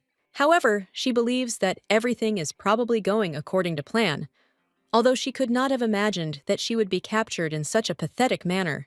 The little girl understands that she must return before midnight and complete the quest to revive the sword. The pharmacist claims that it really wasn't her, but the prince who grabbed her hand and asked what she was doing. Cassell asks if she thinks she will stay safe if she goes with them, and the lady asks if he is afraid that she will no longer be able to bring him the potion. The girl says that if she is captured, she will ask to be put in jail with him, and then she will be able to brew potions constantly. The little girl says that the Count will like it too, and he will be able to use her services for free. The guard asks why she doesn't come out, and he counts to 3. And if she doesn't come out, then he will grab her personally. The knights grab the girl, and at the last minute, she managed to throw the bag to the prince and quietly told him to drink on time. Castle looked after the girl and thought that she really didn't know why they were taking her away, and judging by her behavior, she wasn't a complete idiot. The man thought that before this, she had lied to him that it was beneficial for her, and he was ready to finish her off. But seeing how she was trying to do her job, the gentleman thought that this was a pharmacist, and he didn't know who she was, but he thought it was worth keeping an eye on her, if of course she returned alive. When the girl entered the room, she thought that at first glance, there were more than 10 people there, and also Adam Haley. The little girl suggests that it looks like he called those servants who have a certain influence. Sherry realizes this is a good way to frame her as a criminal and finish her off. She thinks it's most likely the adjutant's doing, but it's impossible to tell right away. The main character reflects on the fact that there are probably servants there who have been possessed by a centipede. And since this adjutant is their leader, if she tries, she will be able to collect a lot of dark essence today. The butler asks in surprise what the expression on her face is, and then turns to the Count and reminds him that he told him that she was a witch who came specifically to harm him. And at this time, Sherry thought that she didn't even know when he managed to see her face, and she didn't like it at all. The man screams and claims that there are witnesses, and that they won't get away with her lies like yesterday. The guard says that this scum needs to be punished, and then says that they tried to feed the prisoner, and she used dark magic on them. Hearing this, the main character realized that they were the bastards whom she had knocked out yesterday, and if she had known, she would have banned them. Hearing this, Adam says that it turns out that the Count's knights were killed by some ordinary pharmacist. Frank claims that she is simply a very powerful witch, and moreover, it is very suspicious that after her appearance in the estate, the servants constantly end up unconscious. After all, yesterday, in the dining room, when all the servants suddenly fell asleep, she was among them, and this girl was the only one who was not sleeping. The butler claims that this is understandable, since she is trying to harm Earl Haley and the entire estate. The Count turns to the lady and asks if she wants to say anything, and at this time, the main character thought that she needed to react calmly, because she already had an excuse ready just to avoid getting upset. Sherry explains that she wanted to behave quietly, but it won't work, because in this estate, there are people who are parasitized by monsters. The lady says it seems most of them are infected now. Hearing this, the butler, surprised, asks what nonsense she's talking about. The main character claims that naturally they have nothing to worry about, since with this potion she can easily destroy the monsters, and it has no effect on ordinary people. The potion consists of the stems and leaves of plants that have been exposed to sunlight. Once it touches the monsters' bodies, they will briefly lose consciousness. Those people who had fainted before were also in that state because of the monsters. The maid claims that this is true, and lately, some of the servants seem to be angry all the time. And after they became unconscious and woke up, they returned to their previous state. Hearing this, the main character thought that the senior maid was a good girl, and thanks to her, they gave strength to her words. Frank comes closer to the girl and says that she has enough lies, and calls her shameless. He asks how they can trust her strange land. The butler claims that he will prove that this criminal is lying, and then opens the bottle and gives the guy a drink. Frank screams and offers to look, because he just wanted to prove that the witch was lying, and Joseph died. The servants scream and say that this witch should be punished, because it is terrible since she killed a man. The main character thought that she had underestimated the adjutant, and realized that suddenly they would really make a witch out of her. Sherry understands that if she is executed, she will have to start over from the village of Dover, and then it will be difficult to take action when Cassell wants to sleep. The little girl understands that it is already difficult to look after him because of the new immunity, and that something irreparable might happen while she is away. The young lady understands that she cannot allow this because it is a misunderstanding, and then takes the bottle and opens it and pours the liquid onto her hand. The apothecary offers to take a look, as it has no effect on her. At this point, the senior maid calls her a witch and suggests she step away. The main character thought that she was finished, because now even the senior maid was afraid of her, and she didn't understand what to do. The Count says that it was he who ordered the apothecary to destroy the monsters, and therefore he should be the first to test her potion. The gentleman asks if she's sure it has no effect on a normal person. The little girl assures him that it does, but then looks at the gentleman in surprise, unsure what he's planning to do. Adam drank the bottle and said that it seemed to have no effect on him, and then asked if they believed it now. The servants say the Count is unharmed, and the potion is indeed safe. The girl thinks he's behaving as befits a protagonist. She thought he was straightforward and calm. Sherry believes that this proves that he is desperately trying to save Serena, and she somehow felt heavy in her soul. Adam insists he's still alive and doesn't understand why Joseph died. Hearing this, the butler cries out that perhaps the Count is in league with that witch. The main character doesn't understand how one can insult the Count and thinks that maybe the adjutant himself fell under the influence of the monsters, and he, an idiot, decided to insult the owner of the estate as well. The lady understands that now the other servants will begin to doubt him. The gentleman suggests checking who is right and orders the pharmacist to distribute the potion to everyone. The girl invites everyone to come to her, as she will give each of them a little potion. The lady assures them that everything is fine and nothing terrible will happen to them. The main character says that those standing aside should also come forward. The butler, screaming, insists that this is unacceptable and asks the Count how he can treat them like this. Sherry believes that everything was resolved easier than she thought, because now the adjutant will not be able to do anything, and she will destroy the low-ranking centipedes. The little girl thinks that she will get through to their leader. The adjutant, Frank, says that if they continue, it will reflect on Miss Serena, whom he brought in the visa. The notification says that the butler, Frank, is a centipede that absorbs darkness, and he too was possessed by monsters. The head maid asks the master butler what he is doing and why he brought the sick Madame Serena there. Adam asks Frank what he's up to, and the little girl thinks about the black veins on his face and how he's different from the other centipedes. Frank claims that he and the adjutant were closest to him, sir, but lately he cannot understand why he behaves this way. Sherry believes that if there is a centipede inside his mind, should also be under its influence, and the butler, screaming, says that no matter what happens, he is obliged to protect them. Adam asks what he means. Frank says he's told him many times about the strange things that happen to the servants, but he has not taken any measures to solve the problem, and he still needs to keep better control of the prisoners. And the main character does not understand how this is possible, because he remains conscious. The lady thinks that maybe these black veins appeared due to resistance to pressure from the centipede, and that he also protects Haley counties. The gentleman asks him to get up, and the man asks if this is all because of Madame Serena. After all, for her sake, he is ready to abandon tens of hundreds of residents of the county. The Count suggests that he choose his words, because he is not saying that Madame Serena has no value for them. These lands have long been home to many who toiled there. Frank cries out, begging them not to abandon them. The butler claims that he must finish off the monsters that have taken over the estate deal with the criminal and protect these lands. Hearing this, the girl thought about what it meant that the butler knew everything, and despite Adam's constant advice, he actually acted as if he didn't care about the estate. The little girl believes that it must have been difficult for the butler, who had been loyal to him for so many years, to endure such treatment. Sherry reflects on how she can understand Adam, who is willing to do anything for his only sister, and she thinks everything is complicated.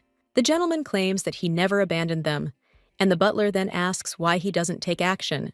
Adam says that as soon as the seal falls from the tower, Haley's fate will end, because this is the will of the ancestors, and therefore he was simply preparing to accept it.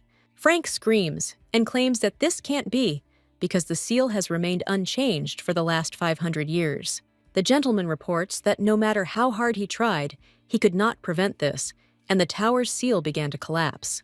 The man claims that this cannot be and does not understand whether everyone has abandoned them, and that very monster from the legend has been resurrected. Hearing this, the main character thought about what was happening in addition to the catastrophe of the sword's resurrection and the lack of time in the tower. The seal was also being destroyed. The girl doesn't understand why it was necessary to send a criminal from the Empire to the Haley estate. They did this not because they trusted the Count, but because they knew about the seal and simply planted a time bomb here. After all, these lands will still be destroyed one day, and without Cassell, even if Adam asks for help from neighboring lands, no one will respond to the call of the one who was abandoned by the Empire itself. Sherry thought that since she couldn't solve this problem on her own, Cassell was imprisoned in the county of Haley so that the main characters could meet as soon as possible. The little girl believes that when she resurrects the sword, the seal will close again, and therefore it must be done quickly. The butler takes Serena in his arms and says that if they want to prolong her life even a little, then they must listen to his orders. Serena immediately, and then he asks what he has in mind. The butler orders him to shut up, and then screaming announces that from now on, he will be the master of the estate. Adam screams and says that he cannot be allowed to harm Serena, and then orders the adjutant to be captured. Sherry doesn't understand when there were so many monsters, and quietly asks the maid if she forgot about her request, and when she gives the signal, she should act. The heroine thought that everything was ready, and now she had to hurry. The adjutant, crying out, asked how they were enjoying his strength, then explained that it was all thanks to his father. After all, it was because of him that he had to come here and look after some brat whose lips were still wet. Adam, surprised, asks what he's talking about. The monster replies that he seems to have forgotten, but the Kendricks were once an honorable family in the East. The adjutant reports that because of one fleeting mistake, they lost everything, and his father forgot about his pride and wanted to borrow money from his dad, with whom he was closely acquainted, but he turned away from them. The man says that their family was ruined, and he prayed that they would not be scattered all over the world, and then screaming, he claims that it is all because of his family. Adam believes he should be grateful that the previous Earl allowed him to work as an adjutant here. The monster tells him to shut up if he doesn't want to see his sister die, and orders him to give him the family seal right now. Then he'll have mercy and let her live. And then he'll make her his wife, because that's much better than his dry, unfeeling attitude. Sherry screams and says that it is so disgusting that she can't listen to it anymore. The adjutant asks the pharmacist when she managed to do this. The girl asks what the difference is, and then with a snap of her fingers, all the lamps go out and the magic suddenly stops. The Haley Estate Magic Disabling Device is an artifact that temporarily neutralizes all magic used by the owner of the estate. The maid opened the curtain, and the others asked why she did it. The man explained that it wasn't sunlight, but moonlight. All the people were surprised, because the lamp on which the moon fireflies were lit up. Insect monsters that take in moonlight and reflect it like fireflies. Serena is not allowed to touch sunlight, and the girl believes that this is why she needed to replace the light source for the chandelier with something. The little girl had to work hard to find them in the ground. The monster, surprised, asks what kind of joke she was playing. He calls the main character an idiot and asks if she thinks she can defeat him with some bugs. Sherry thought that everything seemed ready and she could begin. Then she announced that in the west, where all the darkness descends, let the blinding light of the sun come with them. The girl feels ashamed to say it out loud. But this is an unreal world, the adjutant asks, surprised what she's up to. The baby says that in place of the sword that fills the valley of despair, with light and abundance, let the glory of Haley dwell there. The monster screams and tells her to shut up because he doesn't know what she's up to. But if she doesn't stop now, he'll finish her off. The main character quickly pushed away the man who fell to the floor. An old chandelier that has lost its light absorbs the light. This absorption process can take a long time due to prolonged inactivity. Adam asks the pharmacist what she is doing and suggests running away. And at this time, the girl thought that she would not begin to act immediately after the spell, and she did not imagine it that way. The monster asks in surprise if this is all she can do, and if he was just warming up in vain. The count screams and asks the pharmacist when this chandelier will start working, because at this rate, he will soon die.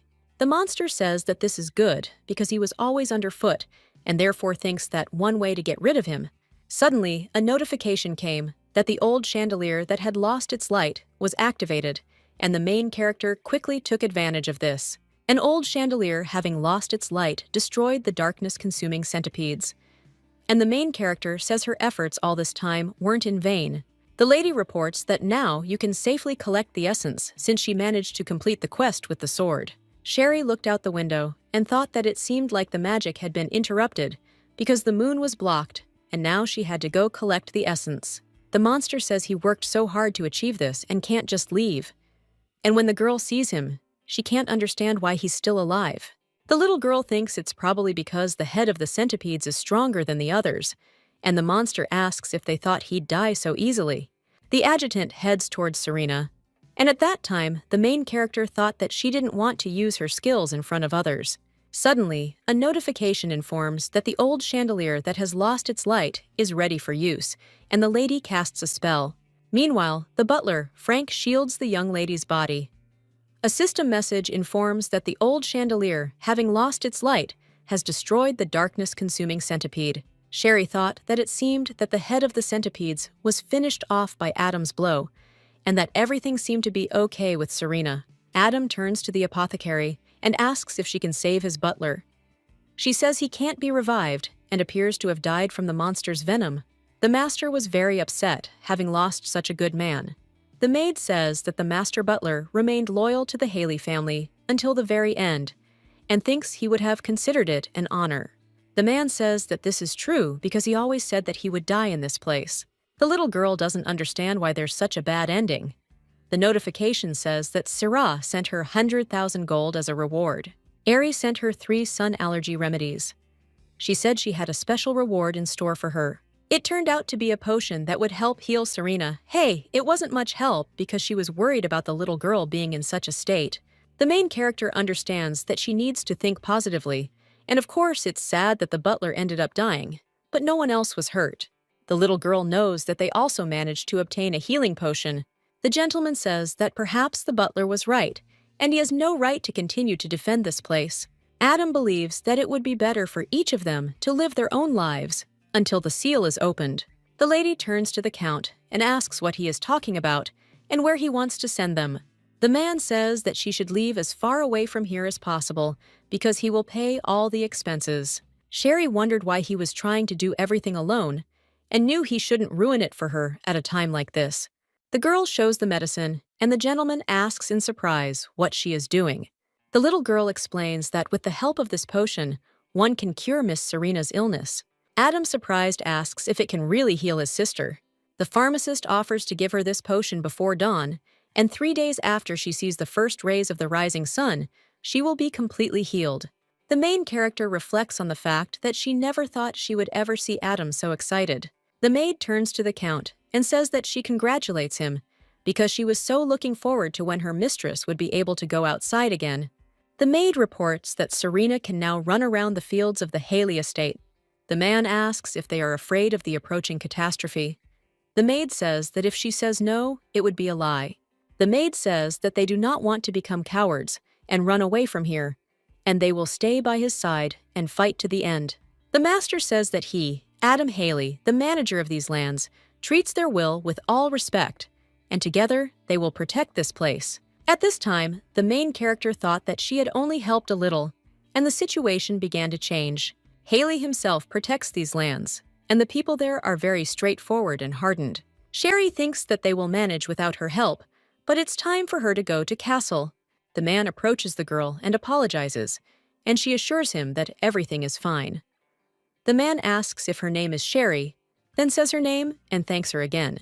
The notifications indicate that Adam Haley feels guilty about her and is more interested in her than usual. At this point, the main character realizes he no longer calls her the pharmacist, and the gentleman claims that thanks to her, he was able to get rid of the monsters and save Serena. Adam asks her to accept his apology for being rude to her this morning. The little girl insists it's okay because she didn't do it for praise. The gentleman says there's no need to be modest because his family owes her a great debt. The main character thought he was speaking as if she'd done something truly good. The girl asks what debt he is talking about, since she doesn't understand anything, and whether all of this is included in her payment for her work. Sherry thought that she did it because she was counting on a bonus, but she understands that she will have to spend a lot of money in the future, and she was not given that much, and therefore she must shake it out of Adam. The main character reports that the allowance he was going to pay her through the adjutant was payment for the moon fireflies, and also a lifetime allowance for the fact that she was exposed to danger because of the monsters. The little girl says that she provides the medicine for Miss Serena for free, and at that time, she thought that she herself received it for free, and therefore can afford it. The alert states that Adam Haley doubts her ability to empathize and dislikes her materialism. Sherry doesn't understand what's going on. It's natural, and he's overwhelmed her with work, and she doesn't know how he can doubt her sensitivity. And besides, in this game, he looks more like a robot than anyone else. The gentleman says that he simply has no words, and the notification says that Adam Haley no longer doubts her abilities and has begun to understand her more. The girl became curious because she saw that he smiled, and she doesn't know if he smiled in other games too. The little girl reflects on how a notification window should normally appear about her affection level increasing. After all, she hasn't done anything to increase his interest. Sherry is more interested in completing the game faster, so she needs money more than Adam's sympathy. But it's important to note that these changes are not for the better. The gentleman says that he will pay her for additional abilities, and the girl thanks him and asserts that she will continue to try her best. Adam says that he wanted to ask her something, and at that time, the little girl thought that she was ready to answer any of his questions. The man asks what she knows about their family's secret weapon, this old chandelier. After all, few people know, especially those who recently joined the service. Even he didn't know this fact. The gentleman claims that she is not of their kind and does not understand how she knows how to use the chandelier. At this time, the main character was surprised, because even she did not know what excuse to come up with, since other users had never used it, and therefore thought that it was not that important in the game. The man asks what's wrong with her, and the notification says that Adam Haley has begun to doubt her. Sherry thought that she was finished, and then said that, to be honest, her grandfather told her about it. The gentleman surprised asks if her grandfather knew their family secret. She explains that more accurately, her grandfather heard it from the grandfather of a close friend who lived next door and taught him the apothecary trade. The little girl claims that, as far as she knows, he was a pharmacist who worked for Haley 500 years ago.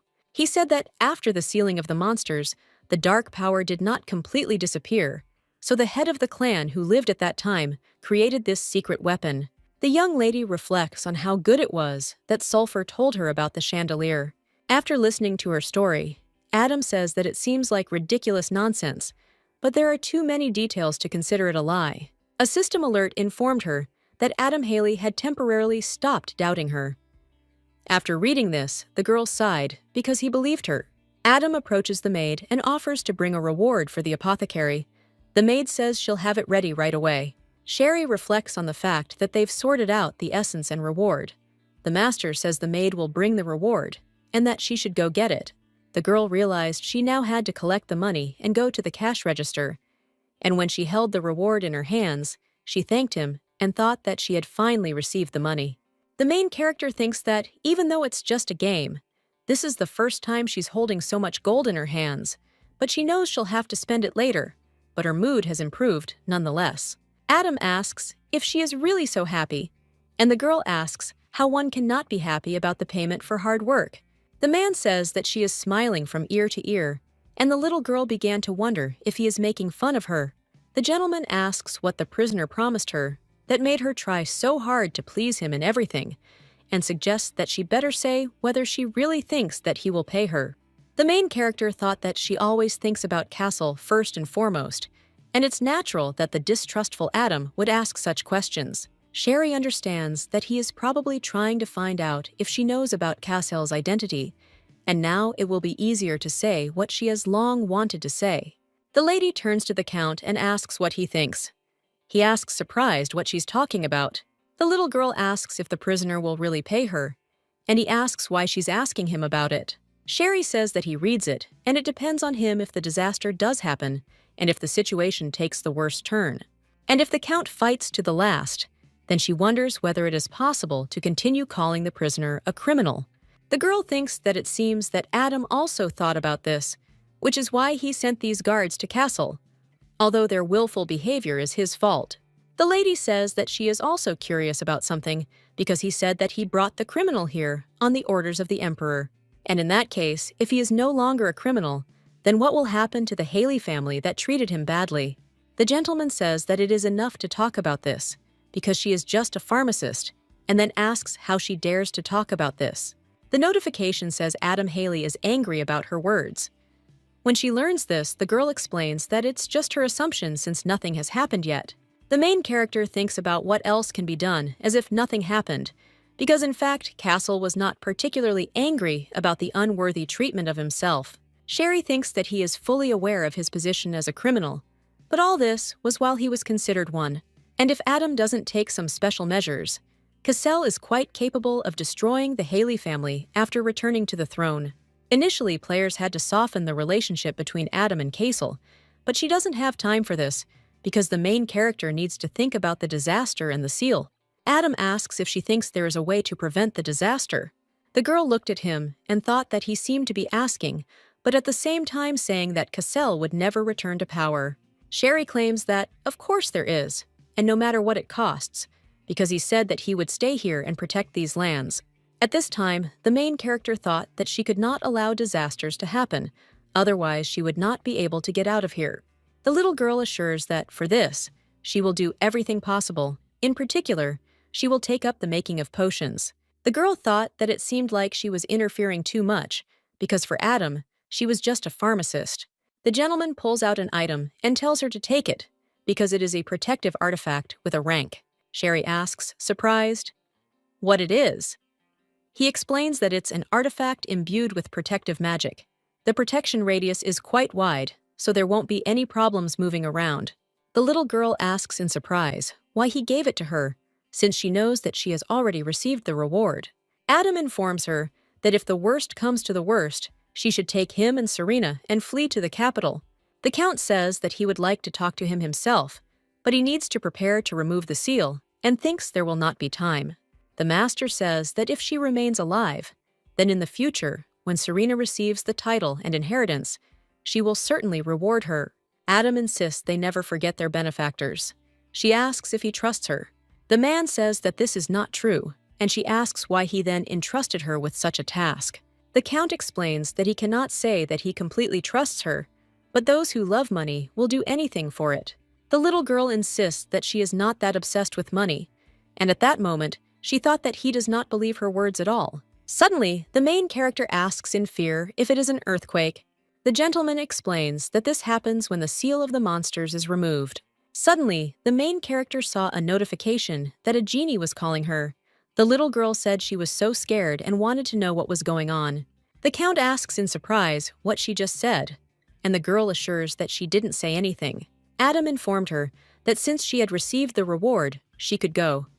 The notification stated that Adam Haley doubted her intellectual abilities. Sherry turns to the gentleman and says that she would like to ask something, and at that time, she thought that then the genie would stop calling her. The girl asks if they stop giving the prisoner the potion, does he have any other options? He replies that he has nothing, because all he can do is risk his life and fight. The little girl thought about what she knew, and then said that in that case, if he fails to prevent the catastrophe, then he should take the warriors and go to the western borders. Adam, surprised, asks what she means. Lady explains that monsters will start appearing in that direction. The man, surprised, asks how she knows this, and how she knows it. The girl explains that a prisoner in the tower told her about it, and that she's simply performing duties for a fee. The gentleman asks if he himself told her to convey these words to him. The little girl explains that he told her to convey them to him at the appropriate moment. Sherry understands that she has said everything, and now it is time for her to go, and then she asserts that this is all that she had to tell him, and that she will probably go. The lady understands that the gold is too heavy and wants to quickly put it in her inventory, but she is worried that the genie does not stop calling her. When the girl left, the Count tells the maid that he has a request and invites her to come in for a minute. At this time, the main character thought that she was given a lot of gold, and this payment for her work was so sweet. The maid tells the master that judging by her manner of speech and voice, she is still very young, and she has really done a lot today. The maid reports that the pharmacist went to the swamp to catch fireflies and returned from there all dirty. Thanks to her, it was possible to avoid tragedy and heal Lady Serena, and therefore he thinks it is worth treating her as a benefactor. The master says she asked for payment and benefits for all her exploits. The maid says she's a smart girl, and the Count asks if she didn't see how this pharmacist threatened him. The man thought that he didn't know how she knew all this, because she used the tower prisoner as an excuse to put pressure on him. And if the maid is right and she is a young girl, then it looks even more absurd. After all, she spoke with such confidence about the prince's return to the throne, as if she believed that she could stop the catastrophe. According to the prophecy, on the seventh night after being taken into custody, or more precisely tomorrow night, it is necessary to prevent the prisoner from falling asleep. Then they will be able to stop the end of the world. But even after this, the seal's removal couldn't be prevented. That's why, to be completely honest, he wasn't particularly worried about the prince losing his power. When the imperial palace announced the weakening of the tower's seal, and the prince was entrusted to it, he already knew about the imminent fall of the Haley family.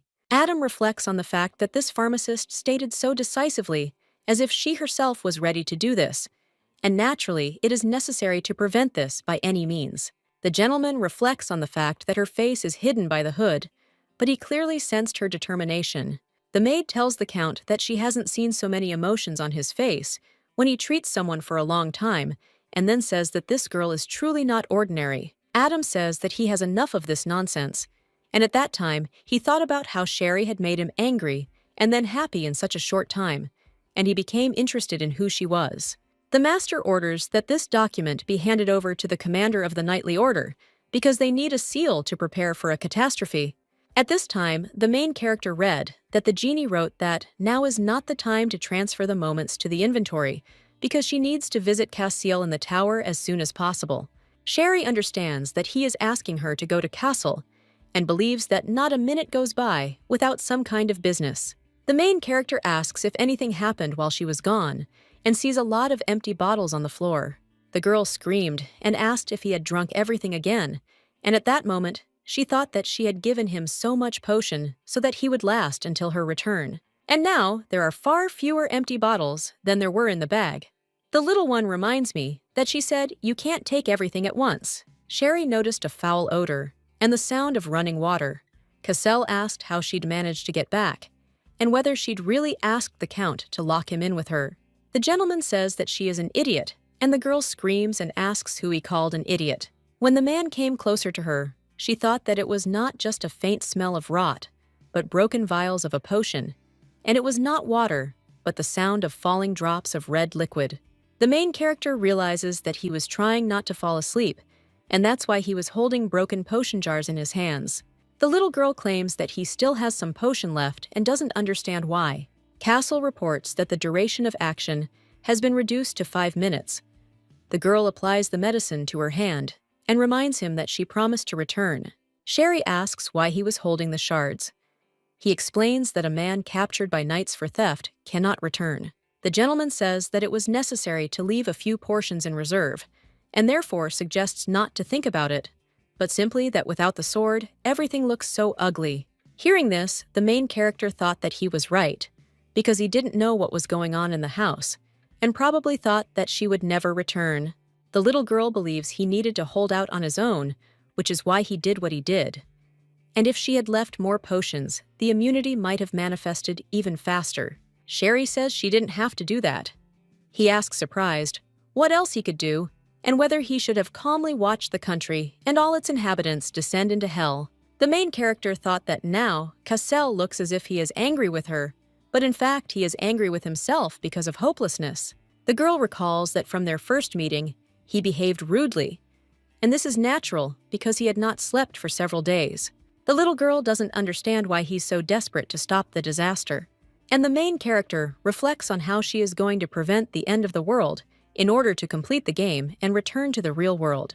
But if she were in Cassell's place, and because of his curse, the whole world was in danger, she would not be able to endure it and not sleep if it did not threaten her own life. Sherry reflects on the fact that maybe he feels responsible for his people because he must become a ruler, although he does not have such a character. The little girl believes that no matter what, he is ready to harm himself just to prevent a catastrophe, and therefore believes that it is necessary to submit to his will. The main character remembers that they had some friction with him, but now it is necessary to regain his trust. And then she says that it is all her fault. The girl says that she gave him a low-quality potion and did not come for a long time, and therefore asks him to forgive her. The man says that means she's not completely shameless. Hearing this, the girl thinks she has to say that to him and considers him a jerk. The little girl knows that he suffered because of her carelessness and therefore believes that he must be patient. Cassell asks what the point is in finding out now. Then he points out that if he thought about it that way, his throat should have been slit and he should have been thrown into a fire immediately after birth. Sherry, surprised, asks what he is saying, and at that moment she thinks that she is apologizing to him and he is only ruining the mood. The notification stated that the Nightmare Lord was displeased with her behavior. She wondered if he was also displeased with her apology. The little girl remembers that he was the one who first said that he should have been thrown into the fire, and now he is offended that she did not support him. Suddenly, the young lady thought that he was trying to comfort her in this way, and although this explains his behavior, Sherry asks if he has any more potions, and then says that she will leave him here, and this is a potion for maintaining insomnia, 200 pieces. The man says in surprise that she gave him a little bit, but she has a lot of it. The little girl explains that the Count provided her with the ingredients, so she was able to brew a lot. And then she thought about how much more she had left in her bins. The girl understands that he cannot be allowed to abuse it like that time, and then says that there will be no problems with the potion in the future. Sherry says that, however, the immune system has become stronger, but soon the effect may disappear completely. The gentleman says that we must do everything possible, because there is only one day left, and we must hold out for only one day. Sherry became curious whether he would be able to hold out for the rest of the time on the potion, even if he took it at intervals of 5 minutes, and finally for the last 4 hours. The lady understands that she cannot wait and shake with fear because of Castle's immunity, and that she must do everything she can now. The notification stated that she had used 100 pieces of dark essence on the broken sword, which had lost its light and was emitting an ominous aura. She fulfilled all the conditions for the reward of the broken sword that had lost its light. The broken blade was imbued with the power of monsters and is being reborn. The main character thought that she had completed the first part of the quest to revive the sword. The girl understands that he is not yet fully revived, but if she manages to strengthen him, he can become a C-rank weapon, and then she will be able to complete the game without any problems. However, getting a weapon with a rank of is not so easy, and many users restarted the game for this reason. But those who actually managed to revive the sword can be counted on one hand, all because the condition for strengthening is defeating the level 99 centipede boss. Only with the help of poisonous fire can an incomplete sword be strengthened, making it complete. Most users died without ever achieving the buff. And if you kill the centipede boss before the buff ends, the process will not be completed. The main character thought that she no longer wanted to fight the level 99 boss, and she was not ready for the battle, but she thought that it would be better to complete the quest quickly. Cassell asks if she revived the sword, and if Count Haley gave her the dark essence, and the little girl says that this is true, and when the Emperor and his courtiers asked him about it, he didn't even bat an eye. The man says that there were probably many who wanted to get this legendary weapon, and the girl asks how many asked Adam to revive the sword. Sherry reports that, as the Count said, in addition to the disaster, the situation in the county is not the best, and measures must be taken. Hearing this, the gentleman asked in surprise what the situation in the county was about. She explained that it seemed that, due to the curse leaking from the magic tower, the sealed monster had begun to gradually awaken. The prince understands that the earthquake happened because of this, and the girl says that the process of removing the seal has accelerated, and it is necessary to prepare for an unforeseen situation. The little girl says she doesn't know how this world is connected to the seal, and just does what she's told. Cassell thinks it's surprising that Adam Haley didn't finish him off right away, and is trying to spark a rebellion. Sherry thought that she understood why Cassell was talking like that, because for so many years, the sealed monster had begun to awaken, and instead of helping Adam, they gave him a man who could lead to the end of the world.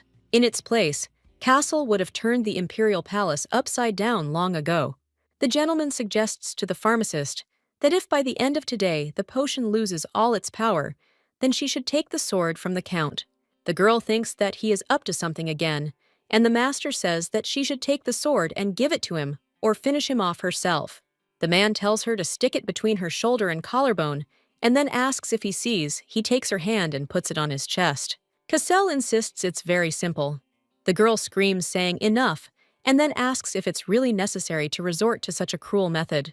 The little girl assures him there are other solutions, He asks if she has another option. Sherry thought for a bit and said that in general, we need to come up with some more humane method. The gentleman says that, for example, she can throw a potion at him, but suddenly an earthquake began. The main character thought that this was different from what had happened before, and she realized that the seal was gradually opening. Sherry thought about asking GM when the seal opens, and she knows that there is only 1 day left, and this cannot be allowed to happen. The prince asks how much the count promised to pay her for this work. She explains that they agreed he would pay her a small amount of gold. The man reminds her that she said she wouldn't get paid if he didn't fall asleep and asks if that's true. The little girl assures him that it is. Cassell informs her that if he falls asleep, she will not see the gold nor even the shadow of the count. After all, the entire county of Haley will be on fire and disappear, and in that case, he wonders if she can survive. The little girl thought that she herself knew this, because Cassell had not yet seen this, that in the last minutes of Haley County, they made great efforts to prevent the winner of nightmares from falling asleep. But all this was in vain, and it led to a disaster and an attack of monsters on the county. The inhabitants of the county died a painful death in the fire, and despite the desperate efforts of the knights, the county of Haley was completely destroyed. Sherry reflects on what she saw as the ending in the user videos. The gentleman asks why she's silent and if she's afraid. She explains that he's not afraid, but that she's simply touched by his concern for her life. Cassell tells her to shut up and asks who's worried about her. She then asks why he's saying that. The little girl thought about what she had said without meaning to. The prince told her not to waste time on idle chatter and to instead admit defeat and start looking for a way to stay alive. Sherry claims that she is not lost yet, and at that time she thought that he was untrue to be worried, and then says that he himself just said that it is necessary to do everything possible. The lady says that it seems to her even more that death from the opening of the seal and the monsters will come faster than he falls asleep, and she will burn in the fire. The man asks in surprise if she is afraid, because he thinks that a normal person would be scared and run away from here without any reward. The master says her behavior is not typical of a pharmacist. She saw a notification that the Nightmare Lord has serious doubts about her. Cassell asks who she really is, and comes closer to her, and then grabs her by the cloak. The man suggests that maybe she was sent to cut his throat when he falls asleep, and asks if that is not the case. The little girl doesn't understand why he's suddenly making her out to be a murderer, and therefore believes that he still suspects her. The notification states that she must dispel the opinions of this character and increase the level of sympathy. Sherry thought that she had long ago given up on Cassell's sympathy, but she still believed that he at least trusted her a little, but understood that he was busy testing her. The girl reminds him that she said that he was an ordinary pharmacist, and he asks if she wants him to believe it. The main character claims that he himself was glad that the servants did not harm her, and to be honest, she does not really believe that if he falls asleep, Haley will burn in the fire. The lady thinks that this looks like some kind of baseless nonsense, and even if it is true, then poor commoners like him will not even know that they will die. And they'll stay there until the end, just for a few extra gold pieces. She says that's why they should stop suspecting her.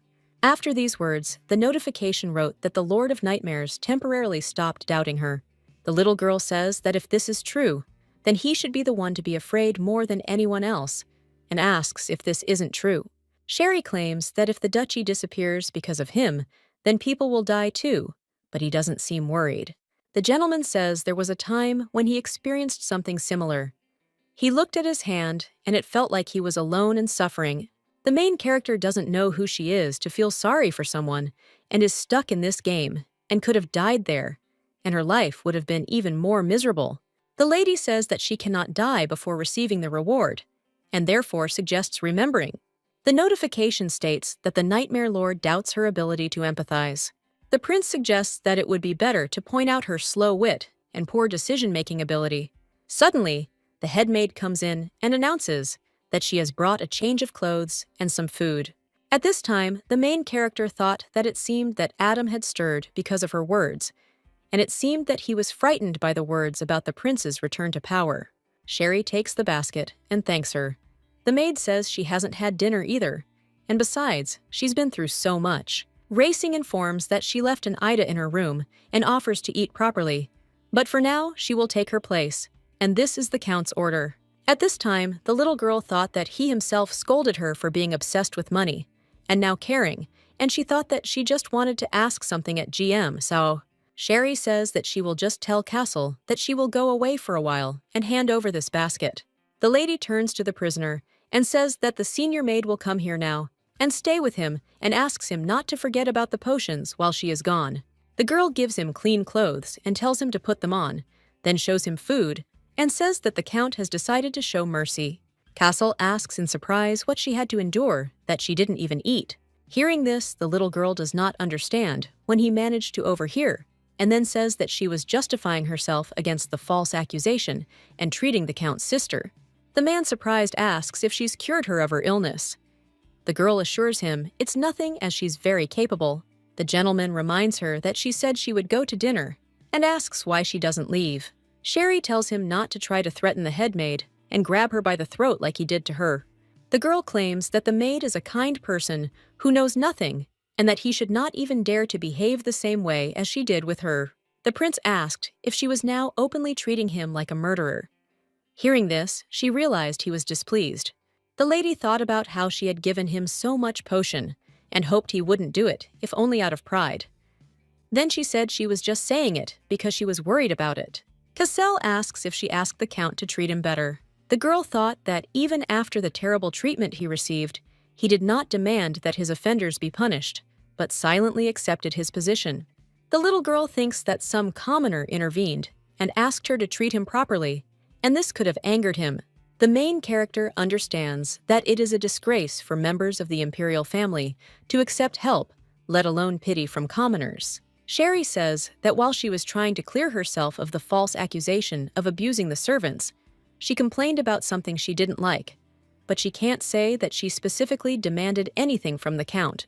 At this time, the girl thought that they helped him, but he was still unhappy, and then said that she would return in an hour and left the potion in the corner, and therefore let him try to stay closer to the door. The maid claims that she will try to cope and let the lady leave. When the main character arrived in her room, she immediately started chatting. Ari wrote that Sherry was simply brilliant, as she was so dynamic when she fought the main centipede. Sarah writes that she behaved magnificently, and today she recognizes her as her niece. The girl asks in surprise if they saw all this, and also asks if they found a way to exit the game. The main character realizes that she learned two things from the GM. First, there are sealed monsters in Haley County, and this quest can be completed even after reaching level 100 with 4 other characters. The monster perceives her as a strong warrior. Because of her high level, a patch appeared that lowered it and therefore opened the stars. The second seal of the monster can be removed by pulling out the great sword. The little girl thinks the seal is sorted out. But fortunately, there is one thing. GM changed the system settings, so the disaster will end immediately after the destruction of the monster. Sherry realizes that she will eventually have to fulfill both conditions.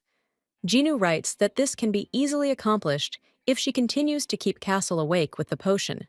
After reading about this, the main character was surprised, and then claims that it only works for 5 minutes, and she doesn't understand how to hold out, and whether it's even possible. Jin writes that he sent her a magic boost potion and a health potion as gifts. He believes she should now cope alone, otherwise she'll become a noob. Sherry screams and says that she is asking to make it so that she doesn't have to play it at all. The girl understands that it is impossible to allow the seal of the monster and the catastrophe to be removed at the same time, and as a reward, she of course received good potions. The little girl understands that only very capable users can easily complete the game with their help, and she knows a little about the plot, but has not completed this game and therefore does not know what to do. The maid excitedly asks Sherry if she's arrived. The lady asks if everything is all right, and the maid explains that, as she said, she checked to make sure he took the potion every 5 minutes. The maid says he just didn't touch his food, and the main character thinks he probably didn't eat on purpose so as not to fall asleep on a full stomach. Sherry looked at the prince and thought that in these clothes, he looked more like the main character. But he was so stubborn when she gave him the outfit, but now it seems he likes it himself. The maid asks the lady if she ate well. She nodded, thinking that, although she was busy talking, she was still busy. The maid says that it's good that she came and then she'll go, and if she needs anything, she can contact her at any time. Sherry thought that, judging by the remains of the potion, the effect had not decreased over time, and there were 18 hours left until the end of the quest.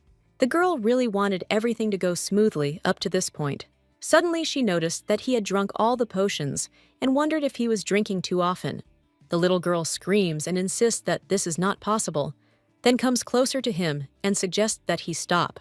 She claims that if he drinks more, the effect will not get better, but on the contrary, he may become dependent on the potion. The man says that she better go and bring him a knife, and she asks in surprise what he's talking about. Sherry says that there is no need to say that, and suggests waiting a little because she will find another way, and then asks what he thinks when he will fall asleep. Cassell screams and asks if she wanted to die, or if she feels guilty and no one needs her. He suggests throwing a potion at him like last time, knowing she's good at it. The main character, surprised, asks if he knew it was her. The man explains that every time he threatened to kill her, she flinched, and so he can no longer pretend he didn't recognize her. The gentleman says that it's a pity, but her method didn't work, and such pathetic fragments only slightly scratched him. But thanks to the health potion, they quickly healed, and he was curious why she did it. Castle reports that if she wanted him to feel pain, she had to inflict a deeper wound to at least tear the flesh. The girl objects and says that this is also impossible, and screaming reminds him that she told him that she would try to find another way. The little girl asks why he suddenly demands a knife. He explains that the green one stopped working about an hour ago. The man reports that he lasted a whole hour without it, but now the limit has been reached. The lady asks to wait because she needs to think, and at this time she realizes that despite the fact that Cassell is just a game character, she doesn't particularly want to see the person she just talked to die. The girl believes that he probably knew about this pain and does not understand why he did this. Sherry says she's always wondered why he tries so hard to protect this place. Cassell explains that he did say she was at her limit. Meanwhile, the notification informs him that he's deeply angry at her words and has a strong desire to kill her. The little girl tells him she needs to hear something to make a decision. He asks if she's heard of the Nightmare Lord, then reveals that he hates that nickname. The man explains that's why he mercilessly killed those who invented it and all those who called it that. But despite this, it didn't disappear. On the contrary, it spread among the people. The emperor himself and the entire capital's aristocracy called him that. And then he began to think about how to wash away this shame. But no matter how much he racked his brain, the only thing that came to mind was the destruction of the source. After all, he'd thought that those who would cry and beg for at least his body would disappear. The lady says that she understands, but she wonders if she could do the same if she were in his place. The little girl knows that he was born a prince of the empire, but because of a curse, he lost everything, and she wonders how he feels about it. Sherry thinks that out of self-pity, she would not think about all those who insulted her. But they treat Castle like a criminal and put him on a chain, and he is still grateful and arrogant. Castle is different from other people, not only because he belongs to the imperial family. In general, she realizes that she has satisfied her curiosity, and now she even feels sorry for Castle. The girl thinks that it seems like she is starting to dissolve in this game, and then offers to trust her. The gentleman believes that now is not the time for high-flown phrases, and that he has truly reached his limit. And since she knows his identity, what will he tell her officially? Castle commands like the sun illuminating the continent of Zenith, and if she truly considers herself a subject of the Empire, then let her bring him the sword. The man thinks that it will be difficult for her to carry him alone, and therefore suggests calling the Count. The lady grabbed his head, and he screamed, asking what she was doing. The little girl insisted she could handle it herself, and suggested he rest. The prince screams and asks what some pathetic pharmacist can do, and thinks that she has simply gone crazy. At this time, the main character thought that it was hard for him to fight sleep, and the man claimed that she would regret it and fell asleep.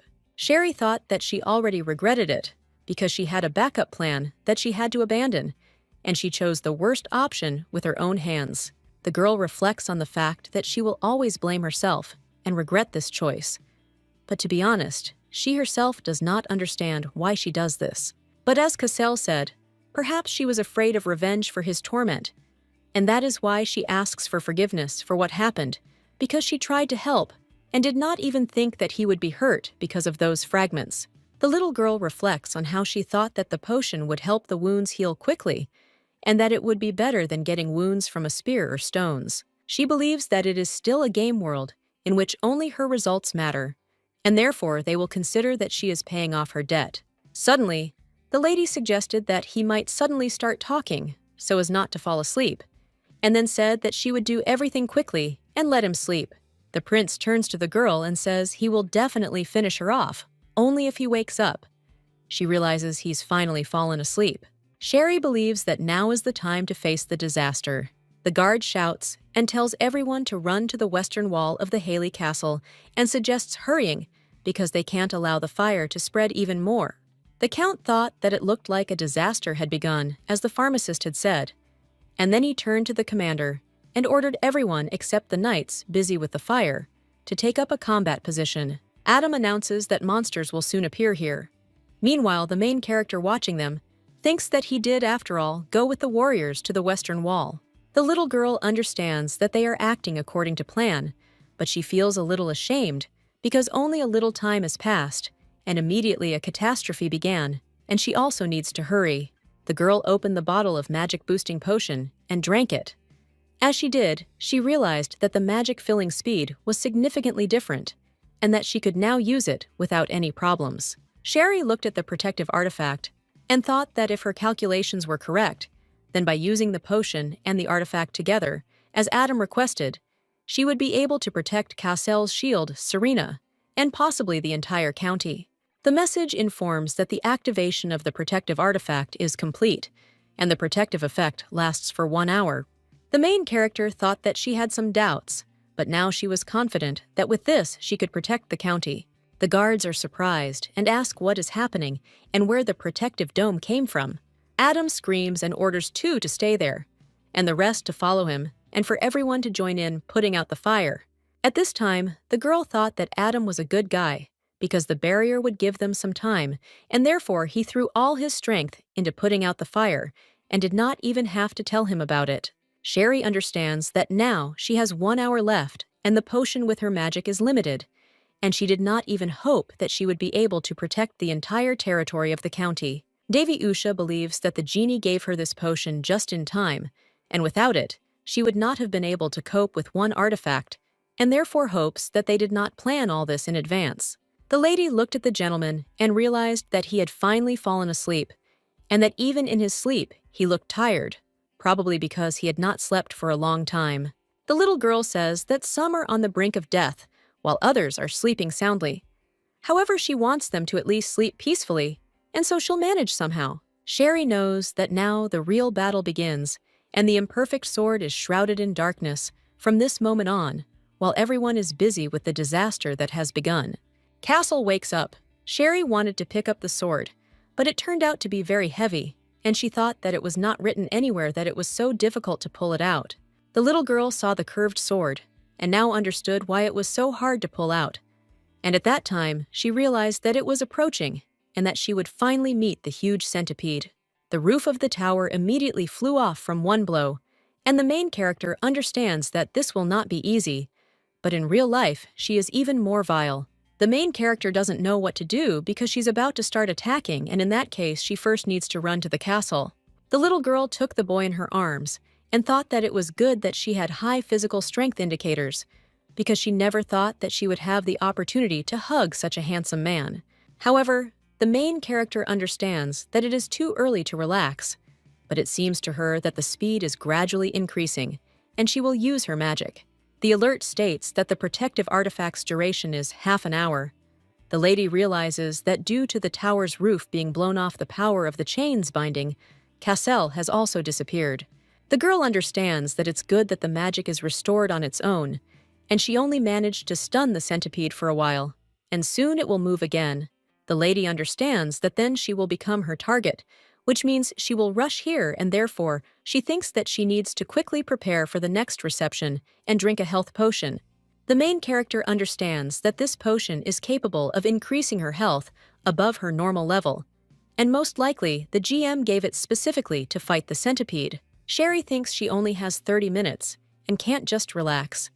There are still people left on the estate, and the damage from the disaster needs to be limited as much as possible. The little girl looked at the guy and thought that most likely he would not suffer anymore, and therefore thought that it was necessary to finish the battle with the centipede, and she became interested in when she would appear. Suddenly, the monster stood in front of her, and the girl screamed and said that she didn't mean anything. She appeared right now. The girl became curious why she didn't fall after she hit her. The centipede has 3 attack phases, and the first 2 phases were random attacks before.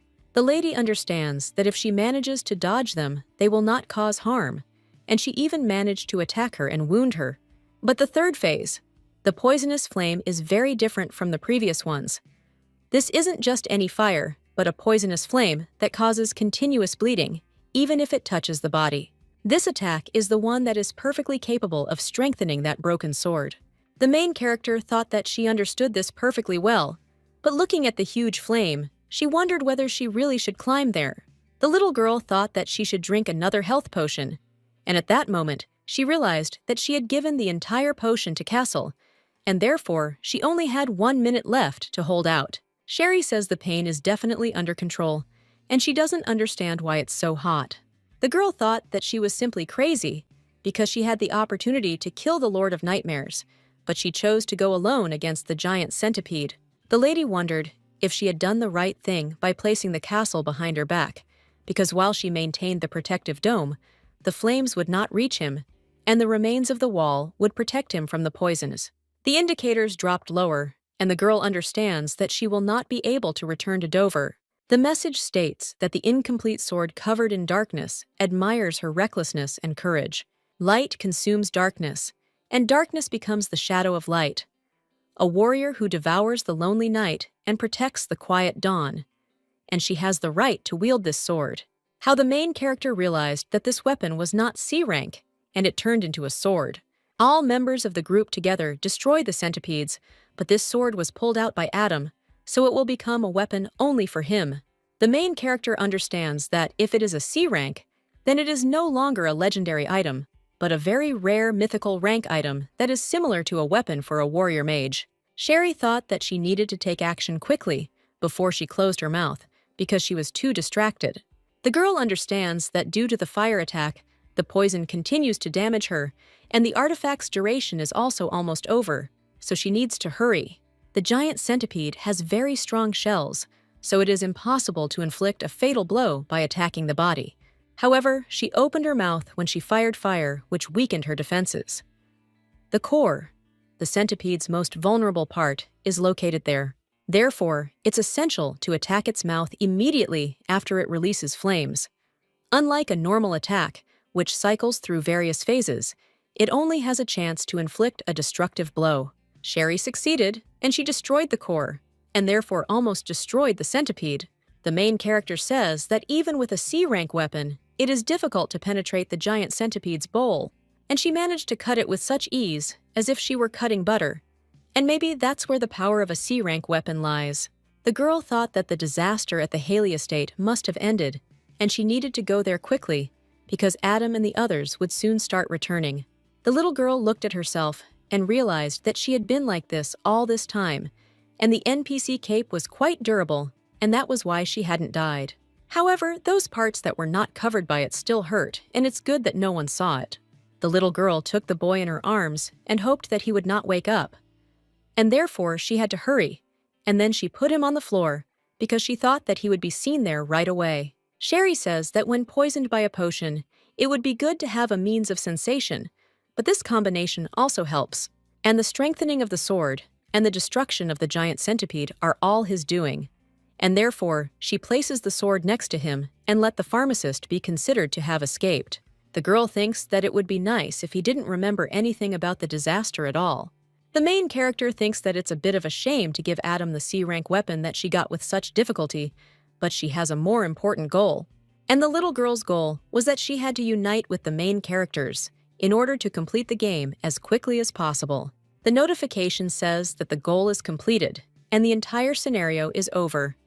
And after watching the epilogue, she will automatically log out of the account. The girl thought that she did not need money and fame in this world, and in general, she would consider that she had paid them her entire debt. Sherry thought that she was already talking to a sleeping person, and then she looked at the guy and thought that you could immediately see a real hero who had defeated the monster and was now sleeping soundly. The main character believes that her goal is to finish this game, but she is sorry to leave attributing all the merits to another person. The notification states that the NPC character's health is less than 10%, and she is automatically sent to the starting point of the game in the village of Dover. The girl says that the next time they meet, she asks him not to despise her so much, although of course she won't show him her face. The little girl believes that it is important to achieve the desired result, and therefore they will think that she is repaying her debt. At this time, Cassel thinks that he cannot sleep, and he began to wonder if he is in this nightmare again. Every time a terrible catastrophe occurs in it, and everything around collapses, burns, and turns to ashes, the man understands that this disaster will not end until everything disappears, and until this nightmare ends, he will not be able to move, and it is difficult for him to even blink. The prince believes that he is forced to silently watch this spectacle because people around him are dying and he can't do anything, and all that he can do is come face to face with the horror that he himself caused, powerlessness and anger at himself, injustice and weakness.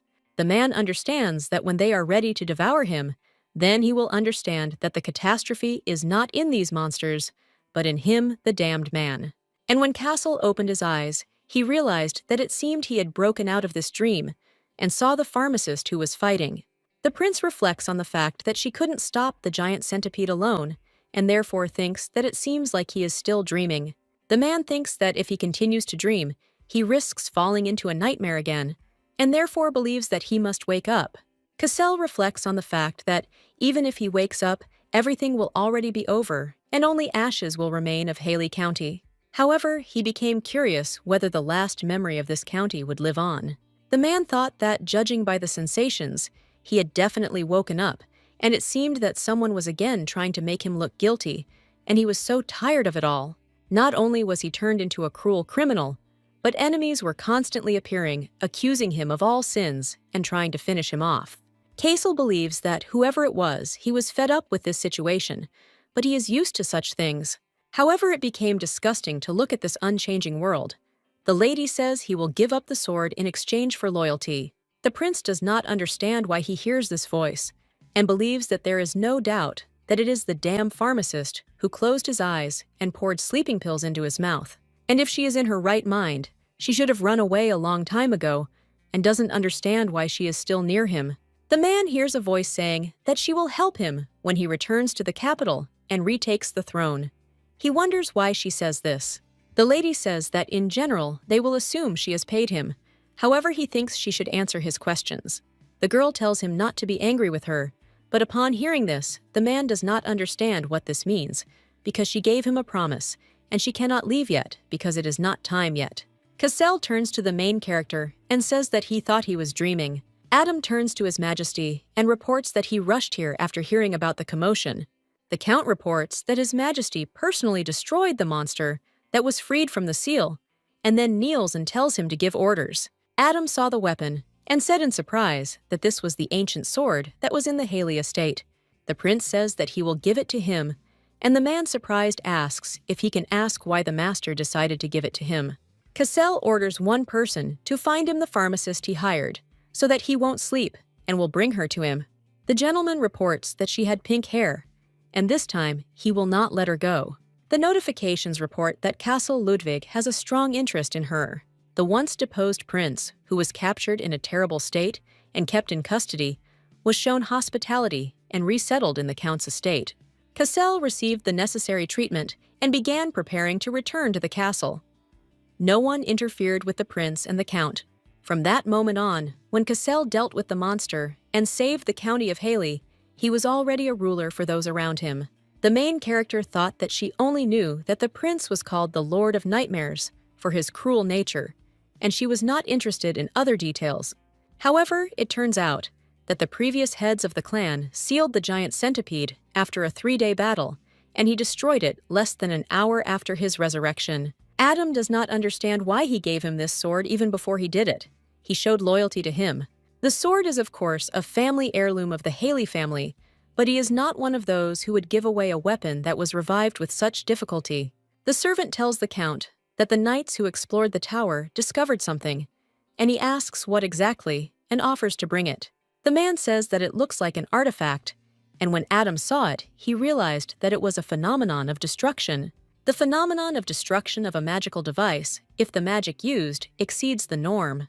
Just before the monsters attacked Haley County, an incomprehensible protective dome suddenly appeared, the source of which was the artifact he gave to the apothecary. Thanks to this dome, he was able to focus all his efforts on extinguishing the fire that had broken out in the village. Adam doesn't understand why His Highness is looking for that girl. After all, he knows that he grew up in the Imperial Palace and saw a lot, but for his sword, he demanded only some pharmacist, Sherry Azrael. Although she knew moral principles, felt she would do something. Adam wondered what she had done to the prince. The Count understands that although it was she who saved Serena's life, he cannot allow the prince to finish her off. The master thought that he had already ordered the knights to find her, and now all that remained was to observe the situation. A servant informs the Count that something bad has happened. The Count claims to be a scientist responsible for examining monster corpses and asks what brings him here. The man claims that it is very scary and asks for forgiveness for rushing in so suddenly. The man says that the centipede's lower limb, which is the hardest, and a pair of front tentacles and a shell covering the head, all of this has disappeared, and this is a robbery. Adam asks if they took the parts that could be sold.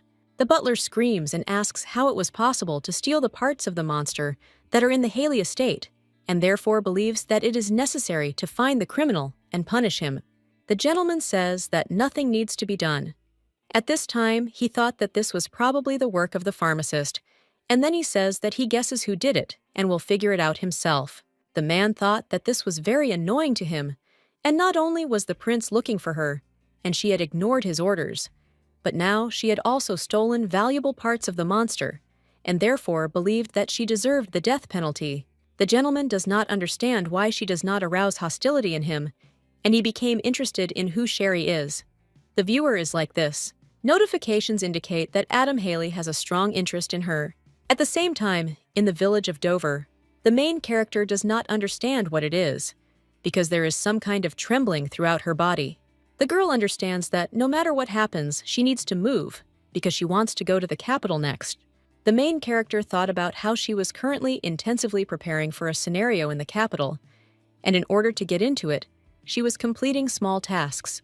The lady is replenishing her potion supply after spending it in Haley County. She was away from the farm for a long time, so the herbs died and had to be replanted. She used the money she received as compensation to hire workers. The little girl understands that these people are inexperienced farmers and therefore don't know much, but this will do for them, and she takes care of the capricious herbs herself. Sherry gave money to the workers and said that she would be gone for a while, and they should look after the herbs, and if the knights came, they should say that they didn't know anything. A week after the end of the quest in Haley County, the main character began to be searched for by Adam's knights, and he had many reasons for this. At the very moment when the giant centipede was destroyed, the pharmacist suddenly disappears, which looks very suspicious. Cassell has become Haley's hero, and now lives in the same house with Adam. The girl understands that if the knights catch her and take her to the estate, they will either bind her with chains and throw her in prison. Sherry believes that Cassell will definitely not leave her alive, and she cannot allow herself to be captured under any circumstances. Suddenly, the people of Adam heard that someone had called the name of Sherry, and they thought that they had to hurry. When the main character saw the guards running towards her, the whistle of movement was used. The whistle of travel is a high-ranking item that allows you to travel to any location. It is activated by tearing the paper and is expensive, so it is usually used by royalty or courtiers. The guards were surprised because they didn't understand where the girl had gone. At the same time, in a dark alley in the capital, a man screams and says that the thief is running away. And so begins the quest. Part 2. The Capital. The location is the Empire's capital, a black market, and the main character must thwart a dark conspiracy brewing in the capital's black market. She must also enlist the Green Mask as her ally. The man says that this won't work because paralyzing injections are shaped like a pistol and are used when hunting monsters. The guard says that he's been caught and needs to be tied up quickly because he understands that if he escapes, there will be a lot of trouble. The gentleman says that he is a good man because the commander will be happy, and this dose would knock out an elephant, and this one is still conscious and thinks that he is strong. The man says that this is a big robber who managed to lead them by the nose, and he has a green mask, and he turned out to be a half-breed elf. The gentleman says that this is to his advantage, since he can get a decent amount for it on the black market. The elf says to let him go, and the assistant says that he just happens to have the wreath that the commander gave him. The wreath is a magical item used to pacify slaves, and it is worth saying the code phrase, and it is activated by hitting the head with blows. It is impossible to remove it on your own. At this time, the elf thought that he could not allow them to capture him because he had those whom he had to protect. The green-haired boy thought he was saved. He then wondered who had used the magic. The girl asks if he is still conscious, and the guy is surprised and asks who she is and doesn't understand why she is helping him. Sherry reveals that she didn't plan to take him while he was conscious and then knocked him out. The main character, sitting with a glass of wine, thought that the person still needs to wash because the fatigue had disappeared as if by magic. The notification states that this is the second part of the capital, the location of the Empire's black market content, where she must thwart a dark conspiracy that is being prepared in the capital's black market, and must make the green mask her ally. The little girl looked at the boy and didn't understand how she could persuade him to become her ally. Elaine Vore, nicknamed Green Mask, is the first main character in the mission to free slaves on the black market. A half-breed elf born on the black market, he saw his kin enslaved and sold from childhood. Then he himself was put up for auction, but he killed the gang members and escaped, stole, and lived on the proceeds. Elaine had only one goal: to accumulate money and free her family and other relatives. The game's original plan was for Elaine to fail to save his family and be captured by members of the Dark Brotherhood.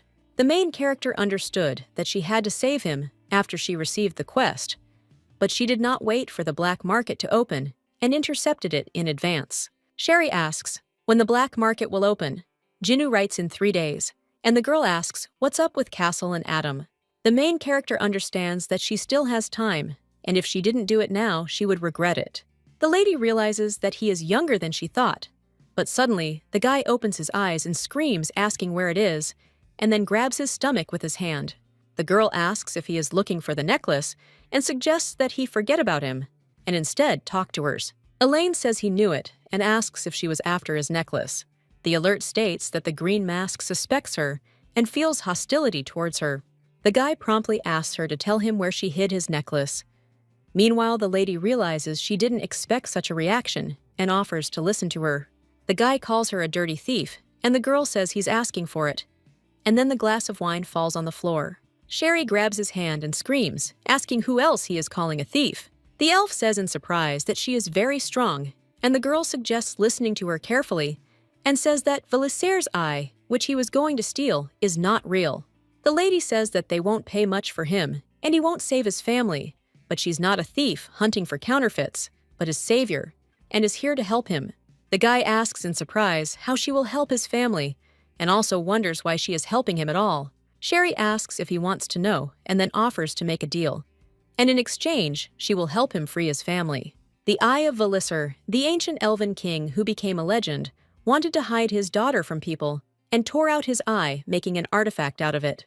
Only those with elven blood can hide with this necklace. The main character understands that with this artifact, there is no need to steal and get money, and the guy thought that he could save his family and their entire race. Elaine reflects on the fact that this is why he had to steal it, but only in this way will he stop being a slave or a thief and begin to live his own life.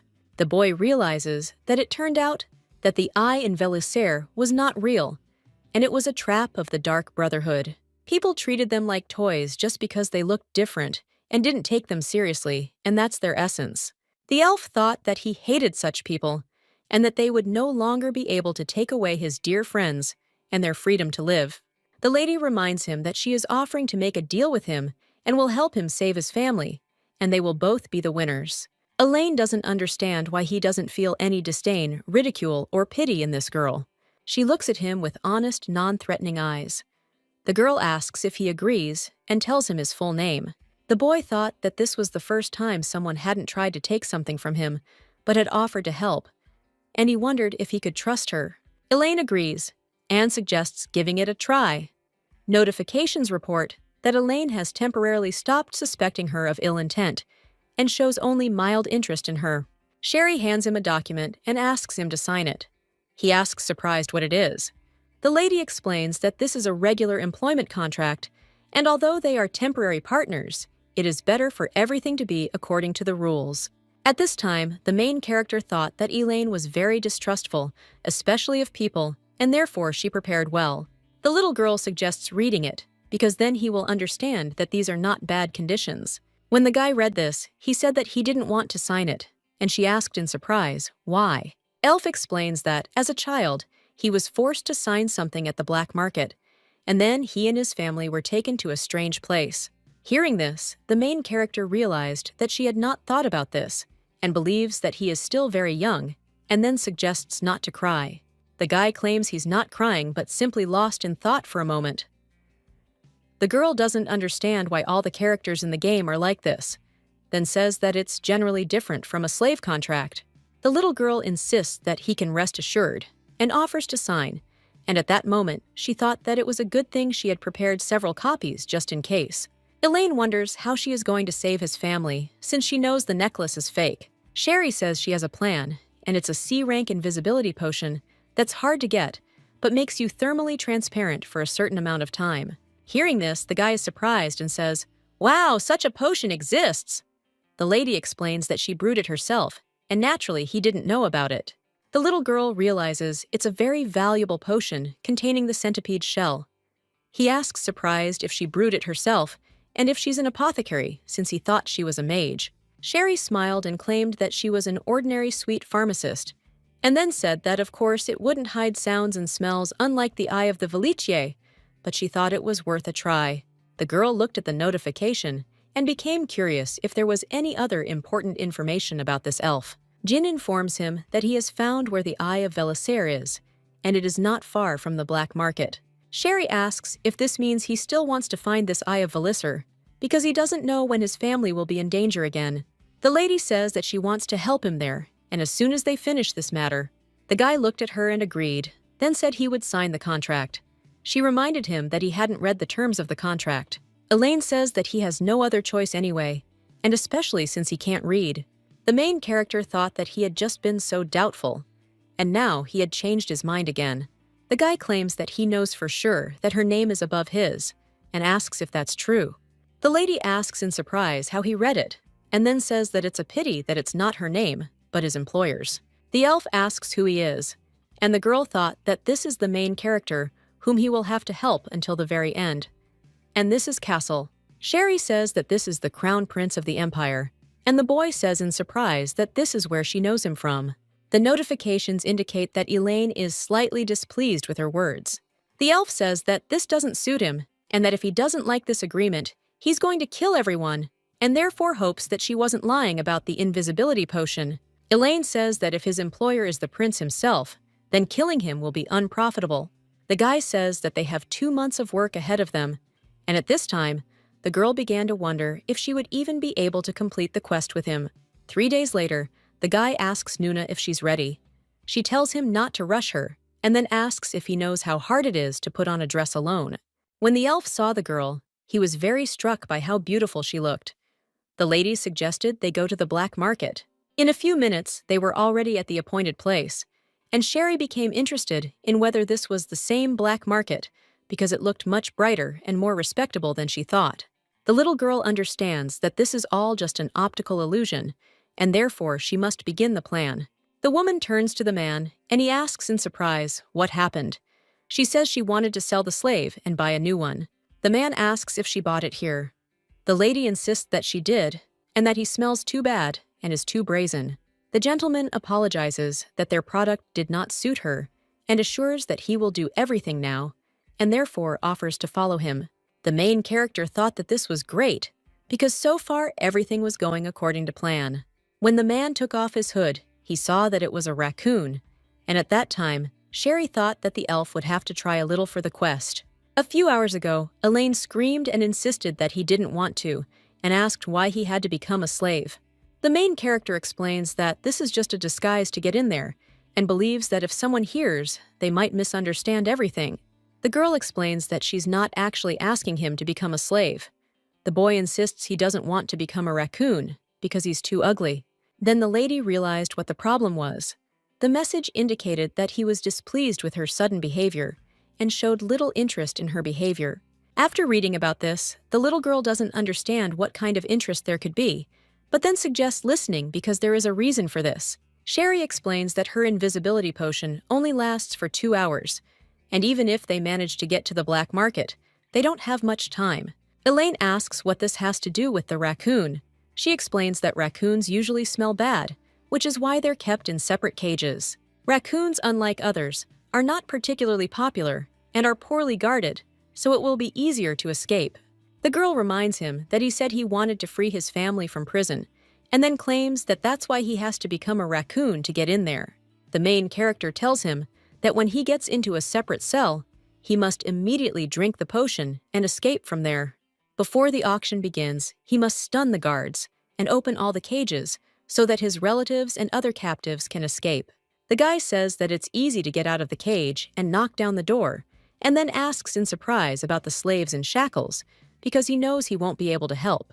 Elaine says that only Valak can remove the shackles, and the lady asks if he thinks so. She didn't teach this. Sherry reminds that she said that she has a plan, and she knows a way to remove the shackles, and to put this plan into action, she needs the power of the green mask. The girl claims that he must pay for her potion, and asks if he has forgotten about it. The guy enthusiastically says that Nuna is amazing, and the girl tells him to call her mistress. At this time, the main character thought that as soon as she took off her cloak, the inventory volume reached its limit, and therefore Elaine had to do everything clearly and without errors. Sierra wrote a message that the main character looks very cute and sexy in this outfit, and suggests taking off this stupid cape completely.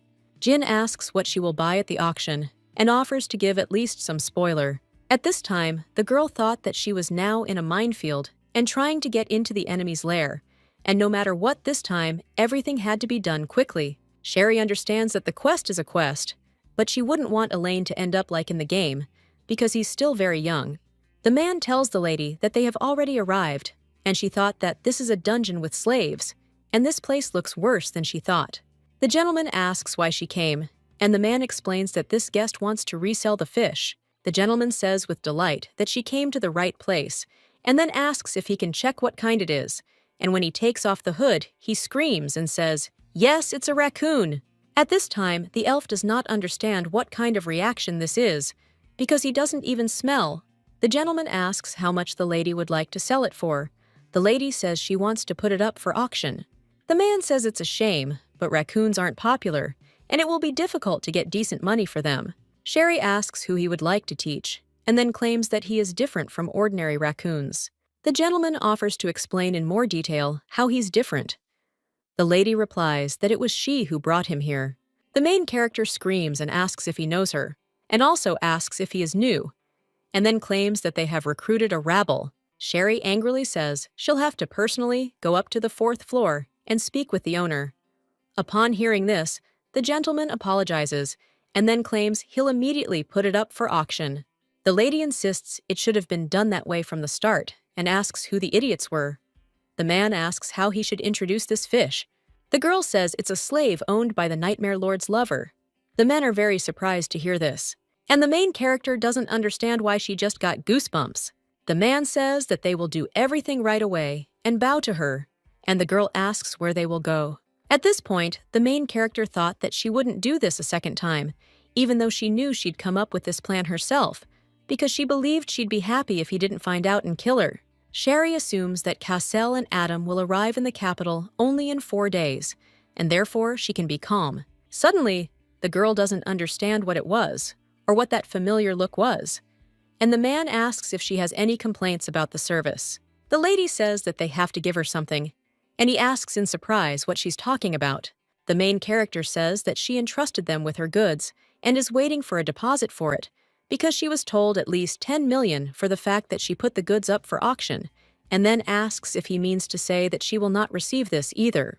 The lady wonders if she will have to tell her lover about this, and the gentleman screams and asserts that he cannot give more than 5 million.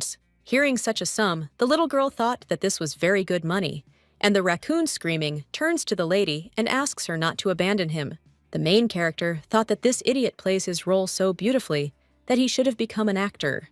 The gentleman turns to the ladies and gentlemen and informs them that he welcomes them to their auction, and this is a quest to free the slaves. The basement of the black market auction building contains numerous slaves of other races. The protagonist must free them while avoiding encounters with the Dark Brotherhood and monsters. The conditions for completing the quest to free more than 100 slaves, and the duration is 2 hours, and the countdown has begun. The young lady watches the auction closely, and the host announces that a slave from the wolf race is going to guest number 9 for 300 coins. The little girl was surprised because she saw so many different slaves, and there was no one next to her. The presenter announces that the next lot will be immediately recognized by those who know how to handle a sword, and then announces that this is C-rank armor made from the scales of an ancient monster. The girl was interested because she thought it was a good item and believed that if the starting price was 1 million, she could fight for it. However, the gentleman began to offer sums of 6 million, and the little girl realized that these aristocrats also wanted to have this item, worth considering. Although she does have a little over 18 million. And if you remember the Dark Brotherhood's tricks, it's not worth spending personal money. Ordinary users who didn't know about this were losing both money and their lives. And the little girl understands that there's no point in making unnecessary noise, especially since there's another item she wants to buy. The presenter shouts that the last offered price is 8, and then asks if there are any other offers. Suddenly, a gentleman appears and announces he's offering 10 million. The host announces that he'll receive a suit of C-rank armor made from the scales of an ancient monster. Ari writes a message that she did say, but she didn't check her messages. She again reported that the winner of the nightmares just arrived at the auction, and other users don't know about it, and therefore suggest being careful. And after reading about this, the main character thought that she should have listened to the end, and if she had known that this would happen, she would have changed places with Elaine. Sarah writes that she shouldn't worry, because today she's in the image of a sexy, sweet beauty. After reading about this, Sherry thought that this is true, and that she is without a cape, and believes that she needs to act confidently. Suddenly, the girl saw that Castle looked at her and suggested that he might have recognized her, and maybe he knew everything in advance. Sherry became curious whether Cassel had participated in the auction initially, since she had not heard anything about it. The main character believes that if you think about it, the user should acquire weapons through a quest, and Cassel, unlike the other main characters, was already armed and armored, fully armed, and with rare items. At first, the girl thought that the problem was that he was a prince, and that was why. But if he bought so many things, then everything was clear. But she didn't understand why he was sitting not in his place, but next to her. The presenter announces that the next lot is a lasso, which in ancient times was often used to hunt monsters. Hearing this, the main character realized that after all, for a relic, it was in pretty good condition, and the girl knew its approximate price. Sherry picks up her number, because she understands that now is not the time to quibble about the price, and this lasso is needed to complete the quest. The host asks if anyone is willing to pay more.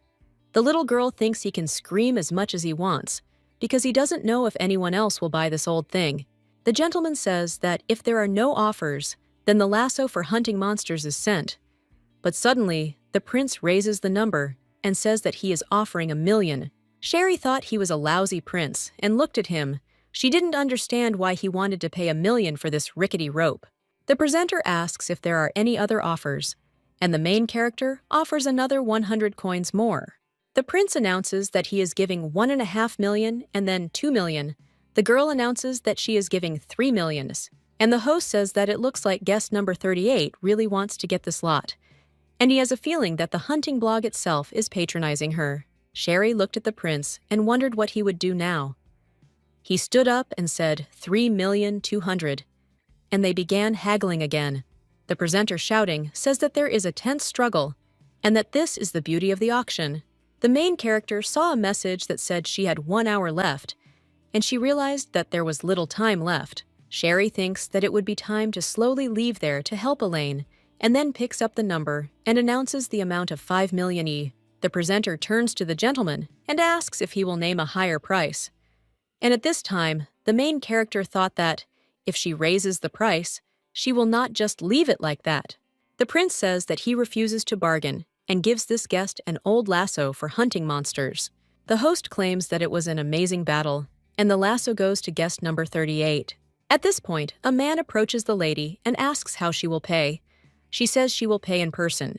The main character thought that this Cassel was a nasty bastard who only got in her way, and he did it on purpose. When the lady paid, she thought that time was running out, and she needed to hurry, because she believed that Elaine had probably already freed the slaves and made his way into Valak's room.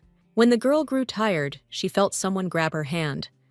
The gentleman asked her where she was going in such a hurry, and then informed her that the auction wasn't over yet. Sherry claims she's already bought everything she needs.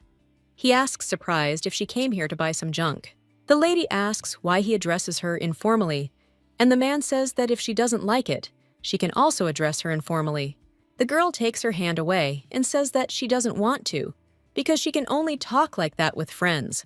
The prince says that these are hurtful words, because he thought they were friends, and then hugs her. The little girl, surprised, asks what he means. Suddenly, the lady saw the head of the Dark Brotherhood, Valak, who, screaming, ordered the sacred water to be brought. The gentlemen ask in surprise what kind of monster this is, and they do not understand what other sacred water they are talking about, since they believe that only the pontiff and the saint can control it. At this time, the main character thought that something bad had happened, and if he sprinkled it on the invisibility potion, it would lose its power, and this would mean that Elaine's plan had failed. The head of the Dark Brotherhood says that it is very strange, because it does not smell like a badger, and therefore believes that he used a camouflage artifact. The man insists it doesn't matter, because he'll die soon anyway. Hearing this, the girl realized everything had gone wrong. 3 days before the start of the quest at the black market, the main character suggests listening carefully, because when he opens all the doors of the dungeon, he will have only one task for the remaining hour. Sherry is informed that he must steal the laurel wreath of the leader of the Dark Brotherhood, Valak, and this is the only way to remove the shackles. Hearing this, the elf was surprised, and the lady asked if he had any problems. Valak is sleeping on the very top floor of the market building, and he must simply sneak in and steal the wreath. The lady says that if everything goes as planned in this quest, Valak will not do anything, and even if he wakes up, he has an invisibility potion. Sherry says that he is the Green Mask, and suggests not to be afraid, because for him, stealing is very simple, and if you don't get distracted, everything will end quickly. Sherry tells him not to do anything extra, and just take out the wreath, and if there are other treasures in that room, then he should under no circumstances be distracted by them. At this time, the main character does not understand what happened there. An hour before this, the man asks, why aristocrats need this, and for money. The elf remembers that she told him to drink the potion as soon as he got to the dungeon, and then he did so, and thought that it seemed like she wasn't lying when she said that it was an invisibility potion. Elaine thought that it was great, everything was ready, and now within 1 hour, he would free all the prisoners. The elf quickly set to work and easily removed the locks. He thought that these locks were somehow flimsy, and he could remove them in 3 seconds. The guy saw the security guard, and then ran up to him and hit him in the middle of the legs, and then beat up the others. Elaine thought that everything turned out just as the pharmacy said, and therefore she thinks it won't take even an hour, because the best thief in the Green Mask Empire is capable of this. The elves who were sitting behind bars do not understand why the shackles suddenly fell off their hands. The woman asks who is there, and the elf says it is him. She heard a voice and asks if he is Elaine. The elf wonders if he really got the Oko Vilacira. The guy tells her to be quiet, because he'll explain everything later, and because of the shackles she can't escape yet. And Elaine says that he has an assistant, and that they will soon be able to get out of here, and therefore suggests waiting a little. The sister claims that they are fine, and asks him to be careful and take care of himself, because now the Wallach is probably looking for him. Elaine asks Nuna where Lucy is. Her sister says she was taken away yesterday to the dark side of the world and hasn't returned yet. The woman reports that these freaks have been taking only children lately, and the same thing happens with other races. Elaine says that he will think of something, and suggests that they sit quietly until he returns. At the same time in the cell where Elaine was supposed to be, a man asks in surprise what is going on and where the raccoon went. The elf made sure there was silence and knocked the man out, and then said that their brother was trying to save them, and they couldn't stand aside. The little girl claims that they are dirty people and should not be bullied anymore. One guard reports that slaves have escaped in the underground area and have freed themselves and started running away. The man says that he hopes they will quickly take measures to ensure that this does not harm the auction guests, and the culprit of what is happening is the longtime enemy of the Dark Brotherhood, Elaine. At this time, the elf came into the room of the head of the Dark Brotherhood and thought that the pharmacist was right because he was sleeping like a baby, and he began to wonder whether it was worth leaving him alive. Elaine thought that perhaps this was his chance, and if he finished him off now, he would be able to avenge his family. The guy remembers the words of the hostess that he should do everything only without stupidity, and then takes the wreath and thinks that he promised that he would act according to the plan, and understands that he needs to quickly take it and leave. Suddenly, Elaine heard a child crying and children calling for their mother. He realized the voice was definitely coming from another room and decided to go there. The guy understood that this voice belonged to Lucy and thought that he still had a little time and he had to save her. At this time, the girl felt that there was someone in the room and was asking for help and not to finish her off. The guy asks her to be quiet and then announces that it's him. The little girl, surprised, asks if he's really her uncle, since she can't see him. The elf explains that he used magic to save her, and then says that he will soon get her out of there, and that she should not be afraid. And at that time, Vassal woke up and said that there weren't enough children, and as soon as they grew up a little, their taste changed, and therefore it was better to eat them before they had time to grow up. At this time, the guy thought that this was the man who was sleeping, and realized that he was the same height as him. The man says that it's strange, because he doesn't understand how she managed to remove his magic, and then surprised asks where the smell is coming from, and thinks that there is someone else there besides her. The vassal says that of course there is a way to test this, and then pours out a glass of wine, and says that he thinks this will help. The man says that he thought that the raccoon smell was coming from, and then asks if he thought he could trick his nose and calls him an idiot. At this time, the guy hit him and thought that he needed to leave quickly before his people came here, because he had to meet with the pharmacist. Elaine reflects on the fact that the one who was sleeping on the bed woke up, which means he was not alone, and does not understand where he made a mistake. And the man asks how he dared to attack him, and then screaming orders the double to grab him. The guy realized that the real Valak was small, and the Valak they knew was only a puppet. The elf felt hurt because he couldn't keep his promise. At this time, the man announces that he is betting money on the one who can tame this slave, and whoever does it the fastest will give the elves away for free. Wallach announces that the starting price is 10 coins, and then announces that they are starting their auction. At this time, the bidding began, and the guards held the raccoon and called him an ill-mannered slave. The man comes closer to the guy and says that he needs to be punished, and then uses magic. At this time, the main character saw that the camouflage artifact had been removed, and an elf had appeared instead of a raccoon. Valak orders the torture instrument to be brought, and then announces that today he will taste the elf. Hearing this, the main character thought about, what if he does this and everything happens as it was originally planned? According to the game's plot today, Elaine falls into the hands of a psychopath, and something terrible happens to him. He will become dark and lose his personality, so she told him to take the wreath and leave there immediately. The girl understands that her plan was perfect, and she became curious about what happened there, whether it was a Wallach trap or a simple accident. Sherry realizes she must save Elaine quickly. The man tells them to pay the money and get in line. The prince asks if she's also bet money. Hearing this, the lady realizes there was a castle involved, and he asks if she intends to participate in all of this. The little girl suggests not to misunderstand her, because he originally belonged to her, and then she leaves. The message states that the Nightmare Lord has some interest in her actions. The lady approaches the arena and then takes the voice amplification artifact from the assistant. Voice enhancement artifact is a special artifact that increases the volume of the voice during an auction. Sherry tells everyone to shut up, her voice cutting through everyone's ears. She turns to the man, calls him boss, and then says she has an objection. The main character says that this is her slave, and she brought him to resell him, and then asks why they arranged the auction here without asking her. Sherry asks the fat man who he is to decide. Valak claims this can't be true and that he has infiltrated the Dark Brotherhood. The lady asks what kind of nonsense this is, and when he managed to buy this slave, and also asks if he has any proof. The lady reports that she has a witness, a slave trader, who paid in advance on the check she wrote. At this time, the main character thought that it seemed she had managed to buy time and ordered all the slave traders to be gathered. The gentleman asks the slave traders which of them paid guest number 38.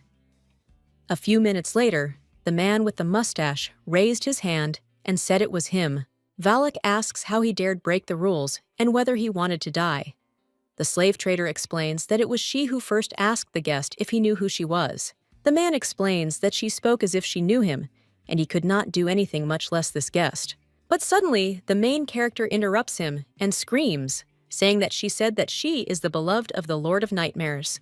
At this time, the message was written that the Lord of Nightmares was watching her actions with interest and was interested in what she would do next. Valak thought that he was finished and then bowed his head and told the lady that their worker had misunderstood and made a mistake. The man says that since this is how it turned out, maybe she wants to replace him with another slave. The lady says that there is no need to do that, since she has checked everything that is necessary. Valak, surprised, asks what she means. Meanwhile, the girl was thinking about how quickly she'd have to complete this task. A few hours ago, in a house in the capital, Cassel was training and suddenly thought about Sherry and became curious about where she was hiding.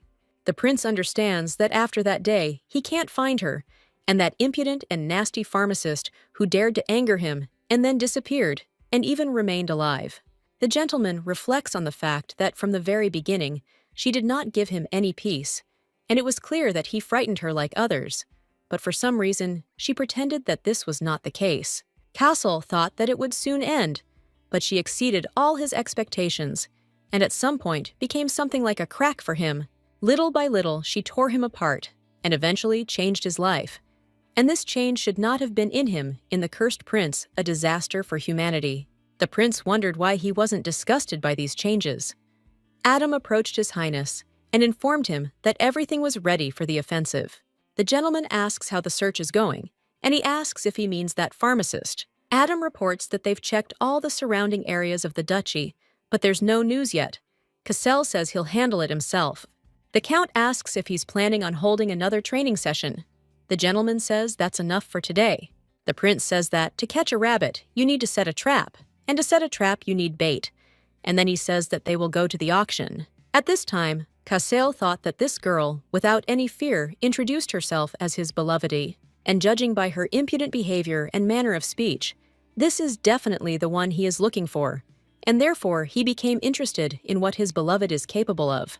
The gentleman remembered that he was actually going to start an interrogation as soon as they met, but an awkward moment happened, and he gave in to him. Cassel thinks that it is quite possible that this is not Sherry, but does not understand why she then bet money on it. The man remembered that she said that initially this slave was hers and belonged to her.